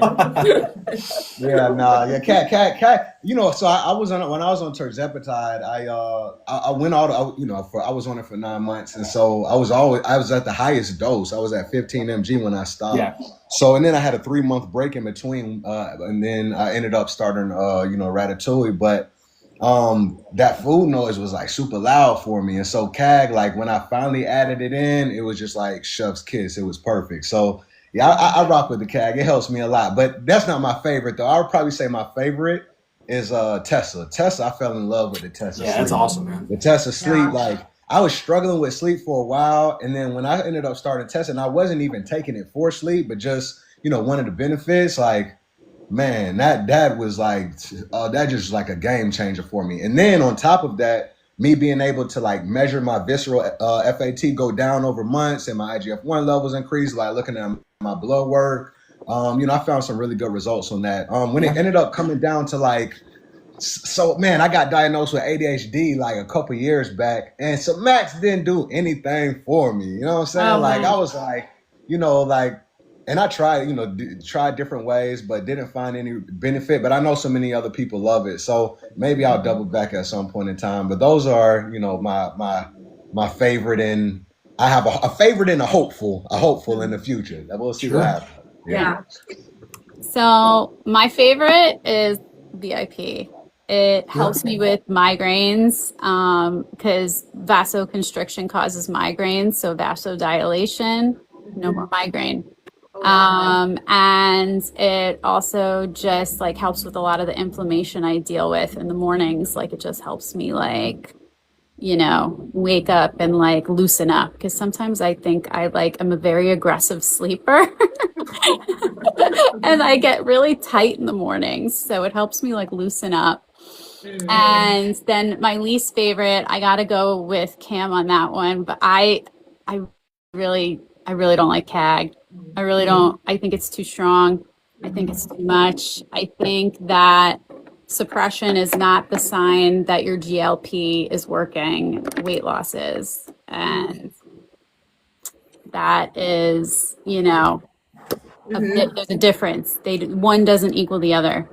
And I think it makes me, as someone who struggled with eating disorders in high school, it makes me so nervous that so many people are clinging to CAG, and like it's like a dalliance with an eating disorder if you take too much, honestly, in my opinion. Yeah. People feel awful if they take too much, to be honest. I tried it, I think it was last year, like in the summer I tried it just because when it was like kind of hot, I was like, we'll give her a go, like been on Ratatouille for a minute. And I literally took her every 13 days. Like it was at like very low amount, very low. I was like, and I did it twice, never again. I was like, well, yes, like you just don't need it. Like it's something that is not, I wanted to speak to it. That's truly why I actually took it, because I wanted to speak to it. But I was like, oh God, like this is really strong and people need to be very careful for sure. I think the average person just typically does not need a combination of the two. The biggest application where I've seen it is people that like Charles said, where he was on a max dose of TERS and then he still needed something after. And that makes sense because obviously like the body does have an adaptive response to things. So like your suppression that you received, like over time it becomes your body's new normal, right? So like you almost feel like you're kind of going through that suppression, like it's not there anymore. So then you add something in from a whole different pathway that brings that back and it works. I just think for the average person that's new, it doesn't make any sense to want to jump from like Ratatouille and CAG. Like that's insane because like you already have such a suppressive compound, like over leveraging another suppressive compound becomes a nightmare in a lot of cases. And it leads people down an unsustainable hole that they're going to have to build themselves back out of. But there is application for it, obviously. Like there are still many times where I've seen it deployed and it works wonderfully. It just depends on the situation. Obviously, a lot of situations, there's no one situation that's alike. You know what I mean? They're all going to be a little bit different. Absolutely. Yeah, one thing that scares me about it is, some people will ask, or some people will say they're on TERS and add CAG to it, right? And I'm like, are you at the highest dose and it's not working, it's wearing off, or are you on a lower dose and it's usually a lower dose? And I'm like, I couldn't imagine being on turds and then using CAG at the same time. Yeah, no, it doesn't. That's overkill. Yeah.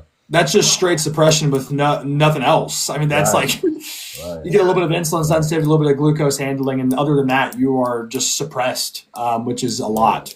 Yeah. Right. Hard to eat, for sure. That's why I switched. That was one of my biggest things was like the skin sensitivity, and I couldn't hit my protein goals. And I was at a very low amount, so I can only imagine. When I hear like 12 to 15, I'm like, dear God.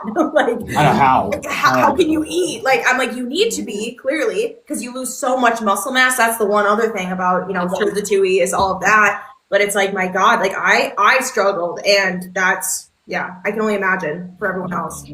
Okay, so the next question is, what is the most repetitive question in your live? Oh, I feel like there's so many. I feel like there's so many different ones. I'm trying to think for mine. I mean, mine are always just like DOSING stuff, like, to be fair. Like, how much should I take? What is, like, the only... Yeah, I mean, it has to be DOSING. That's it, really. That's constant. Or where can I get it? That kind of thing. Or what are your qualifications? Like, just a mixture of the three kind of intertwining every now and then. But definitely the DOSING one, or how long should I take something for? So yeah, I have to agree with that. Or if I take a growth hormone peptide, will I grow taller? Oh man! Oh my God! That's so funny. I get that one, but I typically just tell those kids to get lost. And most of the time that they do, some of them linger around. It is what it is. Probably the D word for sure. And then like, what should I stack for this? What should I do for that? Like, if they're brand new to the game, they're asking like, hey, how many compounds are too many compounds? Like, what can I take? You know what I mean? So it's that. But the big D is definitely the most common question, obviously, because that's the thing everybody wants to know is like, how much am I supposed to be doing? You know what I mean? It's a great question, but it's something that we just can't necessarily or shouldn't necessarily be talking about. There's other sources for that. For sure. Yeah. Someone even said, because I do get asked this a lot too, is carved all the time. What's in it? I'm like, L-methionine, choline, inositol. Like, it's just verbatim at this point in my community too. Yeah, ingrained in your brain. Dear God. Forever. Yeah. Literally. I'm sure you get it a lot too. So. Yeah. The growth plates one is funny. You know that what one drives me nuts. What I ended up doing, you can filter keywords. I have like 13 through 19 filtered on my live. So because I have so many people. I'm 15. Do you think I can be able to grow at 15 if I do this? I'm 16. What do you think about me doing what at 16? So I filtered all the teams in the words and in the numbers. That's smart. I haven't done that yet. That's actually a really good idea. That's a great idea, because I get that question all the time. I don't know why, but teenagers find my lives. I go live in the evening, but like, so well, they're finding your lives because people are making content about how you can inject GHK copper into your face. Like, right. What? Literally. What? You know what I mean? Like, or the bone smashing community that has kind of found a way to creep itself into the peptide space. Like, oh no. You can just see where it's coming from. It wasn't like that literally a couple months ago. Like, it was not like that a couple months ago. I agree. So this is new. That's a new one that we're having to deal with. Yeah. I'm always just like, go ask your mama and your daddy, man. I always say, talk to your parents. I always tell them to go talk to their parents. Yeah. All right. So, you need to ask Coach Cam to explain hair loss. So many think it's from the compound, but we all know it's from the weight loss. Nutrition fixing, perfect time. Okay. So the hair loss, I think they're asking about from when people are saying they're losing hair on their GLP. Right. Yeah. I mean, that's pretty well understood at this point. I mean, there's no mechanism of action. Any of the three mechanisms that routed to all the pathways, not a single one of them cause hair loss. They don't cause hair loss. That is strictly a nutritional based issue. It just is. And that goes back to my discussion that we kind of talked about earlier, like crutch versus tool. When you deploy the compound as a crutch and you purposefully remove vital nutrients from your nutrition in hopes of making meaningful long-term progress, you get side effects. Like in a realistic world with proper D word, when you layer it in properly, like side effects should be minimal. Like the goal, this is another thing that drives me nuts, is people ask if they should be feeling side effects when taking a compound. Side effects should not necessarily be something that you feel. You should be feeling effects of a compound. So like the goal is side effect prevention while maximizing results. If you're losing hair, that's a side effect, and that's not normal. So it's not normal if you're feeling cold. That's not normal. Like you should not be cold 24/7 when you're on these compounds. Like that is either that's a nutrition issue or it's a thyroid issue. It's probably both. So yeah, it's strictly nutritionally based. You have to prioritize a high protein diet. Don't lack out on carbs or FATs. I'm scared to say that word also. Don't lack out on FATs either. I don't think you need a lot of them because this compound's already slowing down digestion. So when you throw in a whole bunch, it can cause some gastrointestinal issues. So high protein, high to moderate carb, low fat, micronutrients, just make sure you're covering those things. One of my favorite things to tell people to do is there are free services where you can go and upload your meal plan to something like Chronometer. Chronometer breaks down macro and micronutrients. It's very simple. You go in there, you plug in the food that you eat each day, or if you have a meal plan, which would be ideal, you can see your macro and micronutrient profile breakdown. If you are deficient in something if you're not getting it through your nutrition plan, supplement with it. It's that simple. You know what I mean? Like people knock on multivitamins. A high quality multivitamin goes a long way, especially when the goal of your journey is FAT loss. You're probably going to be deficient in some things. So cover your basis with a high quality multivitamin, and obviously, verify your nutrition across the board. I always tell people, like, follow an 80-20 rule. You don't have to be a bodybuilder. You just need to be consistent. So 80% of the time you eat on plan, 20% of the time you enjoy your life and you're a normal human, but at least be consistent. Consistency is going to drive results. Yeah, no, that's great. For sure. I mean, living proof. I got plenty of it. Been on Right. People ask me that all the time. They're like, have you lost anything? Does it look like it? Does it look like I'm it's very full, very voluminous. Very full. And dare I say better, to be honest, which is crazy, right? Well, better makes sense. Like a healthy metabolism, a healthy metabolic body that's healthier is going to have better results. Yeah. Makes sense. For sure. So another one we have is when you are looking at a COA, what parts of the testing is non-negotiable for you to have? That's good. I mean, for sure, batch number for sure. Got to check where it's actually coming from. Making sure that it's within the 30 days, I think, is also really important too. Something I really look at. I know a lot of places that I represent, I'm like, this isn't up to date. Make sure it's up to date. Like, I don't want to be poking the bear, but like, I will be the bear if I have to, right? But there's lots of things that you should be looking at on a COA for sure. Obviously where it's being tested at. Like, I think there's obviously like the main ones, like Freedom obviously is huge. For lots of different places, but where it's getting tested, COAs, numbers, making sure that they actually align, like the actual timelines within them too. Like some of them are actually on the Magic Genie bottle, some of them are not. So it's like, you want to make sure that they're aligned there too, wherever you're getting it from. So it's really important. Yeah, I mean, obviously, reputable company, you can very easily go on any of the third-party testing websites. You can check the COA. You can verify that it's an actual real test. So I think the first thing is actually verifying if the COA is even real. Yeah. COAs can be faked, obviously. Like, they could very easily be photoshopped. So you need to actually verify on that company's website, the third-party website, like Janishik or Chromate or Freedom Diagnostics, if it's actually real in the first place. As far as the level of complexity of testing goes, I do like that. Obviously, we're pushing towards more transparency. There's obviously things like, conformity testing and purity testing and net contents and sterility and endotoxins and all these different types of tests that you can test for, and that's great. The only one that I don't really care about is endotoxins, because if you go look at like what is actually like the FDA amount, like what they deem to be an unhealthy amount, it's 450 endotoxins per hour intravenously administered. So like even if a Ratatouille vial failed endotoxin screening, it had 10 endotoxin in it, like you're injecting it over the course of multiple weeks to months. So it's not going to be a meaningful impact in terms of like endotoxins disrupting the immune system, causing havoc or anything like that.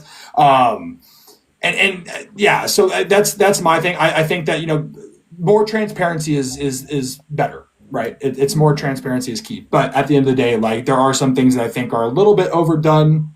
And then some things that I think are great. I think generally speaking, the most important one is going to be probably purity and obviously net content, so you know what's actually in the vial. And then aside from that, like I think one that's really expensive on a testing end but still useful would be like sterility. I think sterility is probably not bad. Yeah, and then you could do batch testing, like conformity testing, where you test maybe 2 or 3 vials as opposed to just one. But yeah, those are the just make sure it's real to begin with. I think that's the most important thing. Is make sure the COEs are real. Yeah, that's the truth. And same sentiments. Recency very important. I went on a website one time and it was like something that was back from like 2023 or something like that, and I was just like, what? Like, there's no way that I would buy anything from there. So that type of stuff, making sure the name matches, right? I've seen that before, to where it's a totally different company, right, who sent it in. And so, just making sure that it all checks out, all the checks and balances, but same stuff that y'all mentioned. So, what's the next question?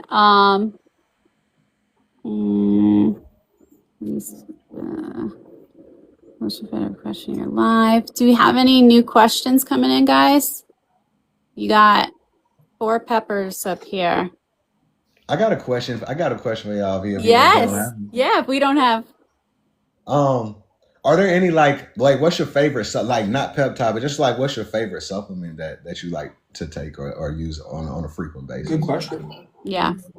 Yeah, that's good. I guess I'll go first. I say for me, I actually take optimized minerals. I love it. Love the guy who actually created it. He is legit, super great guy. But yeah, I take that, and then I also take a pre, pro, and postbiotic. I think that's really great just for me, because I obviously have like a little bit of bloating. I kind of mentioned that earlier. But I take the Ritual Symbiotic. Not sponsored by either of them. I just genuinely love the products. I've been using them for such a long time, especially optimized minerals too. Like, just has such high quality like things in there, like calcium, magnesium, potassium, zinc. Actually has copper. Like, the things that you can actually use. So yeah, definitely like those. And those are probably just like my mains. I actually do take some heart and soil supplements too. It's beef organs, kind of crunchy for me being holistic, but all those things that you need for like actually like uterus, fallopian tubes, like all this kind of stuff, like for women and like menstrual cycles, like that's another thing that I take. Hair, skin, nails, like that's fantastic. So I try to be careful with those too, just because they're very potent. But I've been using those for about a year as well. So those are cool too. My go-to supplement, because probably 95% of the population is deficient in it, magnesium. Yeah. I like magnesium glycinate because the glycine backbone that's attached to magnesium is obviously useful for sleep. So I typically take my magnesium glycinate before I go to bed. But magnesium, like, it's used in over 300 different biological processes in the body, and you're probably not getting enough of it. So genuinely, almost everybody could benefit from magnesium. So that hands down, like when somebody tells me I have trouble sleeping, I have trouble recovering, I have improper hydration, I have there's so list of side effects, I say just throw some more magnesium in because you're probably deficient. One of the best ways that you can look at magnesium deficiency is you can go look at alkaline phosphatase on your blood work, and generally if it's below 70, you're magnesium deficient. It's assumed ALP is the actual blood work that you can go pull. But magnesium, generally if it's below 70, throw some in. You need more. And one of the best ways to fit this is, I learned this from Dr. Dean St. Martin, but one of the best ways that you can evaluate how much magnesium you need, take a little bit of it with each meal, and then when you start to get the runs, that's when you know to titrate back down a little bit. Okay, so right up until that point, and then from there bring it back down a little bit. So that's a great way to assess kind of where you need it. But magnesium changes the game for a lot of people, and it's very commonly overlooked. It's not in our food. It's not in the soil anymore. It's gone. So supplement with it. It's going to be one of those ones that just helps everything. Awesome. That's awesome. Yeah, for me, I like magnesium as well. My wife loves melatonin, but I didn't really notice anything from it. But she says it knocks her out, so she loves it. So that's good. And then creatine. Creatine is, of course, right? So literally everybody should be taking every day. That helps a lot with my working out and everything. So that's something I definitely make sure I add in on a daily basis. Sure. Yeah. Definitely. I take also a magnesium supplement, the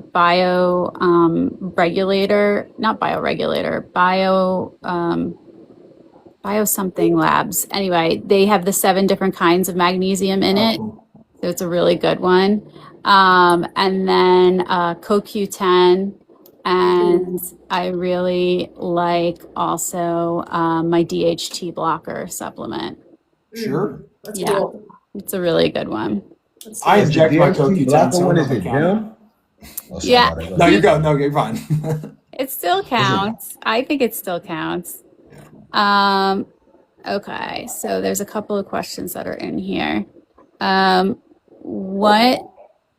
What someone's asking. Okay, there's a couple in here. What's better for the majority of peps, sterile water or backwater? Backwater. Backwater. Yeah, for sure. So once you, Hospira specifically, but Sure. Yeah. once you understand the difference between sterile water and backwater, you understand why sterile water is just that, water that's been sterilized. Yeah. Backwater has 0.09% alcohol in it to prevent the bacteria growth. So if you're going to be reusing this vial more than one time, you need backwater. There's also other lab liquids that work, though. There's phosphate buffered saline and acetic acid, both of which can maintain sterility, but just sterile water is not going to cut it. JT said, can we preach some electrolytes, please?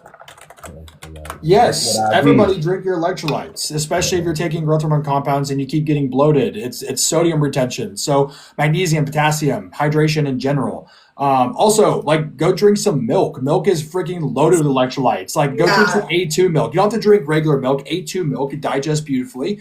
It removes the A1 protein that causes like a lot of bloating for a lot of people, like the lactose intolerant community. So A2 milk, it's freaking loaded with potassium, with calcium. It's got magnesium in it. Most people don't need more sodium. We like in America, you do not have an issue with sodium at all. It's in everything that we eat. But yeah, electrolytes they go a long way. They go a long way.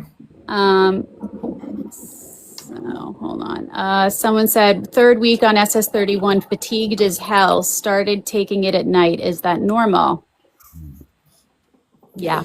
Yeah, it's normal. It's very normal. Like the way that I explain fatigue on a compound like SS31, where it should be giving us energy, right? It's not a stimulatory compound. It repairs dysfunction. But the reason that you would obviously have fatigue is because repair is very energy demanding. So like when your body is going through a repair process, repair requires a lot of energy. So it's the same thing as trying to recover from an illness. Like when you have the flu, like you're not necessarily sick because of the flu. You're sick because your body's fighting off the flu and it's throwing everything at it, right? It's the same thing after a training session. Like typically you're exhausted because you've depleted yourself of energy and it's time to refuel. SS31 is the exact same way, which is why a lot of people just leverage it at nighttime because it's not stimulatory. It's not going to disrupt sleep. And that way you sleep through any fatigue that you would experience on the compound. Grand Z God asks, how are you guys so confident that the tested vial is the same as the vial being sold? That's like a follow-up to our COA question. I mean, that's a great question. And the answer is that the vial that was tested is not the one that's being sold. So the way that peptides are typically manufactured is in batches. So for example, I don't know the exact number, but let's say they produce 5,000 units, right? All those 5,000 units come from the exact same raw material that's put in the vial. Then you typically send that off. And so things are created in batches. So a vial that's sent for testing is really never going to be one that you actually are using in your body because it was used to be tested, right? So it's batch produced, right? Which is typically why Bailey said that she likes to see batch numbers on her products because it's associated with an entire a group of peptides. It's not a specific peptide. Like you can't test 5,000 vials and then sell 5,000 vials. Otherwise, you would probably lose thousands and thousands and thousands of dollars. You can't do it. It's the same.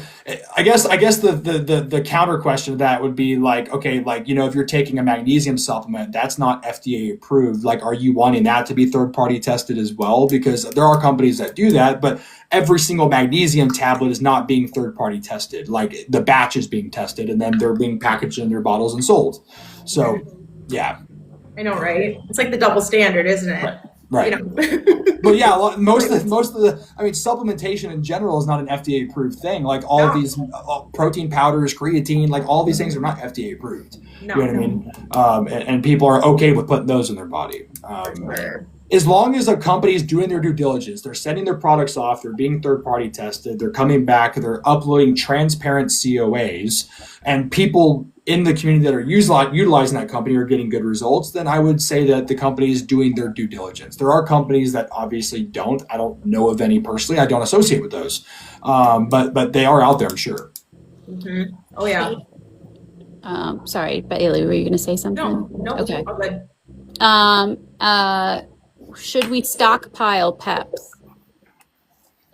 I I'll mean, let someone else answer.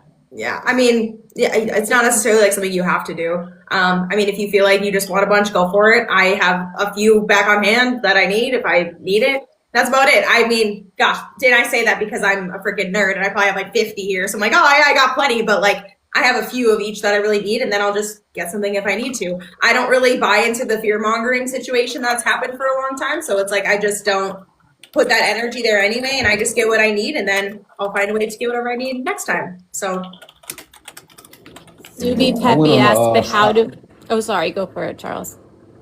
Oh no, that's fine. I was just saying, at the very beginning state, when I first found out about it, I went on like a stockpile binge. But over time, that's worn off, and I have what I need, and I get what I need as I need more, right? So Yeah. don't get too excited. It's okay. It'll still be there. Yeah.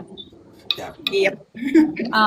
So Subi Peppy is following up again with the batch question, but how do we verify that a bottle is from the same batch? So that technically could be lied. That could be lied about. Like honestly, it could be. There's nothing that guarantees that the batch that you were using is the same one that was batch tested. That just comes down to companies like Bailey said. Regularly updating their COAs is a great way to see that a company is wanting to provide updated COAs, right? I think that's the important thing is like if a company has a COA that is 8 months old on a product and they're still selling that product, the exact same batch, it's probably not from the same batch. So that's a good way to tell. So up-to-date COAs is probably the safest way to go about doing it. But again, there's not a definitive way to prove that. Because again, let's say on the vial, it has the batch number, it says batch 1000. Okay. Well, technically a company, if they wanted to, could buy, from five different overseas vendors and have all these products come in. And they could say that every single one of those products are batch 1000 when we know that that's obviously not true. But that comes down to obviously going with companies that are tried and true in the community that people believe in and that people trust, right? And updated COAs. Again, like if it's outdated, that's probably a red flag. Mm-hmm. Yeah, very well said. Yeah, for sure. Just wanted to throw some roses. I love how Coach Cam breaks down the deep science of the peps and what they do. That's from Vol Daddy. Thank you, Vol Daddy. Appreciate you. Mika said, does it matter which one you take out of 5 a.m., MOTS, or SS31? I'm taking NAD and need a pair to try. I love them all. I know, right? It's really hard to pick and choose. I feel like there's benefits to all of them, right? Like 5-amino helps with NNMT and, even energy. Like for myself, I actually don't experience lots of energy on 5-amino, but it's fantastic. And lots of people in my community do. NAD, same thing. It's a coenzyme found within every single cell within the body. It's fantastic. It's great. It's going to help with energy expenditure. It's going to help with skin cell turnover, like a bunch of stuff. So I think it just depends on really what your main concern is and where you want to put your money. I tell people that all the time. Like you could do everything for sure. There are different mechanisms and they target different things. But what do you care about most? And then kind of dial that in, right? Right. I think it's about, and I'm gonna let Charles speak as well. I'll keep it brief. I think it's just about what you want. What do you need from the products? Because I think she said SS31, MOTS, and 5-amino. Like they're all mitochondrial realm based compounds, but they all function vastly different. So it depends on what you need. Like, if you really wanted to look into it, like if you wanted to loosely break it down, SS31 is going to be a repair compound. 5-amino is going to be a compound that reduces metabolic friction. Okay. So it makes things cleaner, a little bit smoother. And MOTS essentially upgrades the way that your mitochondria respond to stress and improve the efficiency of them. So they're different. They all hit different nails on different heads. It just depends on what you need. Mm-hmm. Right. 5-amino is one of my new favorites. Yeah. 5-amino, I call it the orange juice peptide. Orange juice, baby. Yeah, Good. That's definitely one of my new favorites. It's a nice clean energy that I feel on it. It's something that's kind of been light that lasts throughout the day. I tried to maybe find that when I tested my C, and I didn't notice much on it. I'll probably double back and try again in the future, but 5-amino, that's on my top 5 list right there. It's cool, man. It's a cool wake compound. Yeah, it's a cool compound, dude. Yeah. So another question: does batch testing occur in U.S. facilities? That's a good question. Yeah, I mean, if a product's being third party tested, it's being tested by a third party that's based in the United States. Janishik, I believe Janishik even probably has overseas. They're huge. I don't know how vast they are, but Chromate, Freedom Diagnostics, like those are U.S. based companies that would be testing your products. Yes. Yeah. All right. So I never want to run out. I have a lot. Is astaxanthin good to pair up with GLP? Yeah. Potent antioxidant, sure. Yeah. Super potent. What is considered an outdated COA? That's a good question. I guess everybody's opinion is a little bit different on that. I would say probably anything over 3 months, because it also depends, like, it's hard to definitively say, like, what would be outdated, because it also depends on, like, how many vials were produced in said batch, and then how many that company acquired to send off, right? So it's like, I would say probably, and it also depends on how long it takes for them to sell through that stock. Like, for example, you could have MT2, and MT2 is just not moving on your store, and you have 3,000 units of it. You know what I mean? Like, the COAs aren't necessarily outdated just because it hasn't sold. You know what I mean? So I guess it depends on the product. I need energy. Mika, following up from her question about which compound, I need energy, and you definitely gave some to add with NAD. I need something to carry me, she said. So I think she's taking Charles's advice on the 5 a.m. Love everyone. Just interested in your perspective, from Meredith. Avengers Unite from Snap Crackle Pop. Snap Crackle Pep, excuse me, Snap Crackle Pep. And all right, here's some more that just came in. Thanks for explaining, Bailey, Cam, and Charles about 5 a.m. Mott's and SS31 gave me a great understanding. Have you ever come across defective vials? Not necessarily. I think the only one that I've ever had an issue with has been AOD, and that was early on when I didn't know how to do it right. That's about it. Yeah, it's just a mixing issue. Just a mixing issue, but that was like my first one, and I was like, you know what? I'm new to this thing. Like, I'm gonna give myself some grace, and I've never had another issue. So whenever I hear that to be continual, like a continual issue, like, you should really look at your source. You should really look at all those other things too. But yeah, that's the only one I've ever had issues with, and that's it. Yeah. What size noodle for IM injections for aminos? Depends on how lean you are and where you're injecting. Probably a 1/2 inch to 1 inch. And for, depending on the person, shoot, man, even 1.5 inches. That's not fun, but it certainly will go IM, that's for sure. Oh yeah.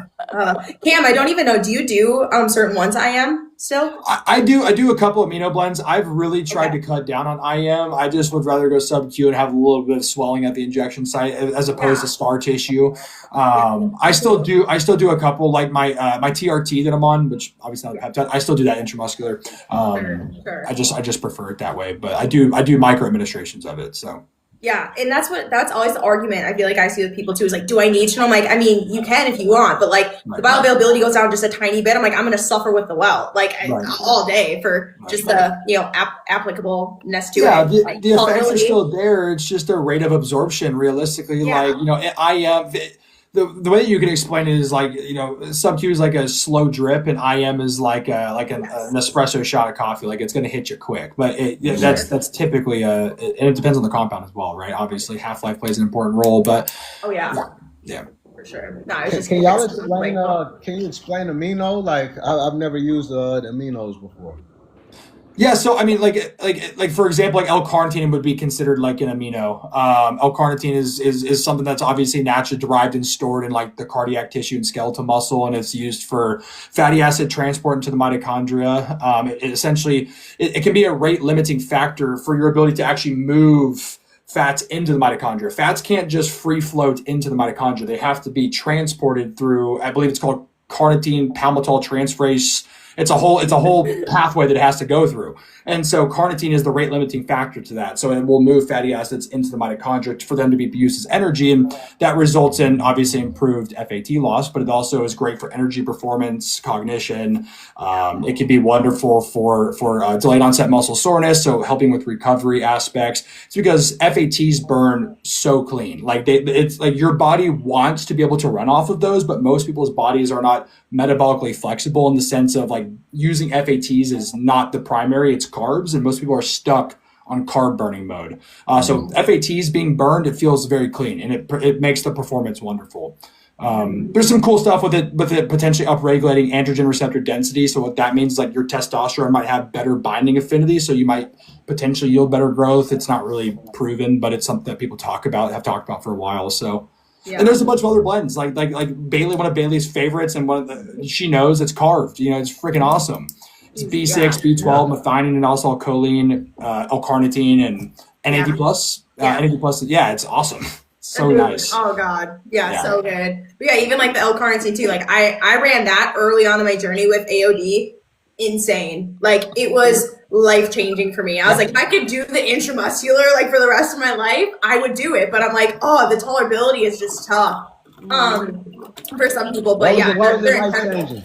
What'd you say? Why was it life-changing? Oh, I dropped like 4 gene sizes in like freaking 60 days, basically. It was incredible just because of the mechanism of how AOD works. It stimulates lipolysis to lipogenesis, which is free-form FAT acids. And you need to have those because sometimes if you're not working out, you're not moving, you're not doing all the things you should be doing, you have no free-form fatty acids necessarily available that need to be moved and shuttled to the mitochondria to use as energy. But it's like when you have this magical, I always call it the assembly line in my community, it's like AOD, some sort of shuttler, even MOTS-C, like lethal. Like so many people have tried that. Love it. It hurts. It hurts. My wife pinned it in her delt, and she literally she cried for like 45 minutes and thought she had like gotten shot, so she never did it again. Yeah. Definitely better in the glute. The ventral glute is the spot to go. You don't even feel it most times. Don't do your delts, especially if you're. I mean, I would say if you're on the female side of things, a bit you got not super big muscular shoulders, not fun. No, don't do it. No, that's insane. Like right in here too, or just like right in this area. Dear God, I've seen a few on like the lats, and I'm like, dear God, that's intense. So y'all about to send me down another rabbit hole, right? Dude, those you'll love something like L-carnitine, like the injectable amino blends. They're great. So And they're like, good. There's some great ones out there, like an ATP AMP blend where it's like hit you in the face energy, like you immediately take it and you're like, wow. Like there was one that I used for bodybuilding prep called Super Shredder. I don't obviously recommend it to the average person because it has albuterol in it, and there's a couple that even contain like injectable clen and yohimbine, which is just like so stimulatory, but absolutely amazing. It shreds. They're awesome. Like they are like instantaneous boosts in energy. Well, Super Shredder is like heart rate like 40 beats per minute faster than what your sitting is. So like it can be a bit stimulatory, but it works. It works. So Super Shredder is the one with the energy, like the quick energy. So it's got albuterol. It's typically albuterol, ATP, L-carnitine, and then maybe some B vitamins. It is like basically what I will say with it is start low and titrate slow, just like Ratatouille. It will hit you. It'll hit you. All right. Sounds good. I'm done. Thank y'all a ton. I got some new stuff to look up. So we have time for 2 more questions from the chat, and then we're going to wrap up. Yeah. So this is a hot button topic. So how should Tessa be stored? I've always put it in the fridge. I don't know if that's right or wrong, but I didn't have any issues. I don't know. I don't think it necessarily matters either way. To be fair, most people in my community put it in the fridge. I've always put it in the fridge. I think the issue that people run into when it actually like gels up is it's not a Tessa issue. It's probably a backwater issue. So I've never genuinely used Hospira on any compounds in my life, but I know that everybody does and that it works better because it's a stable pH. Mix it with some Hospira, it's not going to gel. It'll be fine. It'll be fine. Yeah, I've never had issues with gelling with Hospira ever. Not a single one. I've never had an issue. I did one time on a vial of SS31 of all things Interesting. with Hospira backwater. I made a post about it. I was mad. It was a really mad evening for me. Fair. There are so many questions about IM. How are you worried you'll hit a vein? Is NAD IM'd? Is It can be. IM'd? It can be if you want it to be. Lipo C. Yeah. I mean, here's my thing with IM. I think if it's more than 50 units, consider it because it could leave a bump. If it's a spicy pepper, consider it because you're going past the nerve barrier. So aside from the needle going in, you won't really feel the spiciness of the pepper as bad. And otherwise, try a more accessible meatier place, like a thigh or a glute, not a delt, as Cam said. Not a delt. Not a delt. Not a delt. No, I think top of thigh is the most accessible for sure for most people if they're doing it super for simple. themselves. Like take a seat, freaking do it. Exactly. Easy Yes. peasy. Name the spices. Oh my God. What do you think this could be the last one then. What do you guys think, in your opinion, is the spiciest pepper? I mean, I think any sort of amino can be a little bit spicy for sure. Like the carbs, ATP, APK, like that one's for sure spicy. GHK, that one wears off over time. You cycle after a few times. I don't get any sting anymore. She used to be unbearable a little bit for me, but I'm like, you know what? Like there's a light at the end of the tunnel, but no pain, no gain, right? Yeah, aminos hurt every single time that you do them. That's why I say the ventral glute is the best way to do it because it genuinely, it's such a meaty part of your muscle. It just absorbs it. There's really not any issues. But if you do it anywhere else, it can be a nightmare. Like I used to pin L-carnitine in my lats because I used to run out of places to pin intramuscular. It's quite an insane pin, but it works. And like even that, like it hurts because it just balls up. It's a very thick fluid, and you're talking like a 600 milligram per ml. Like it's thicker than any sort of peptide you would ever use. CoQ10 injectable is usually suspended in a liquid, or not a liquid, an oil. My bad.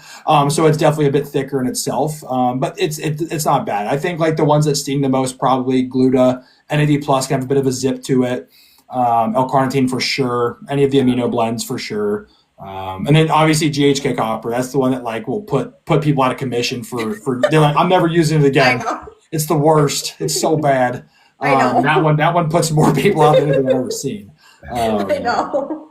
So poor funny. guys. It's great. Oh my It's God. awesome. So, oh my God. And zinc. I forgot to say zinc before.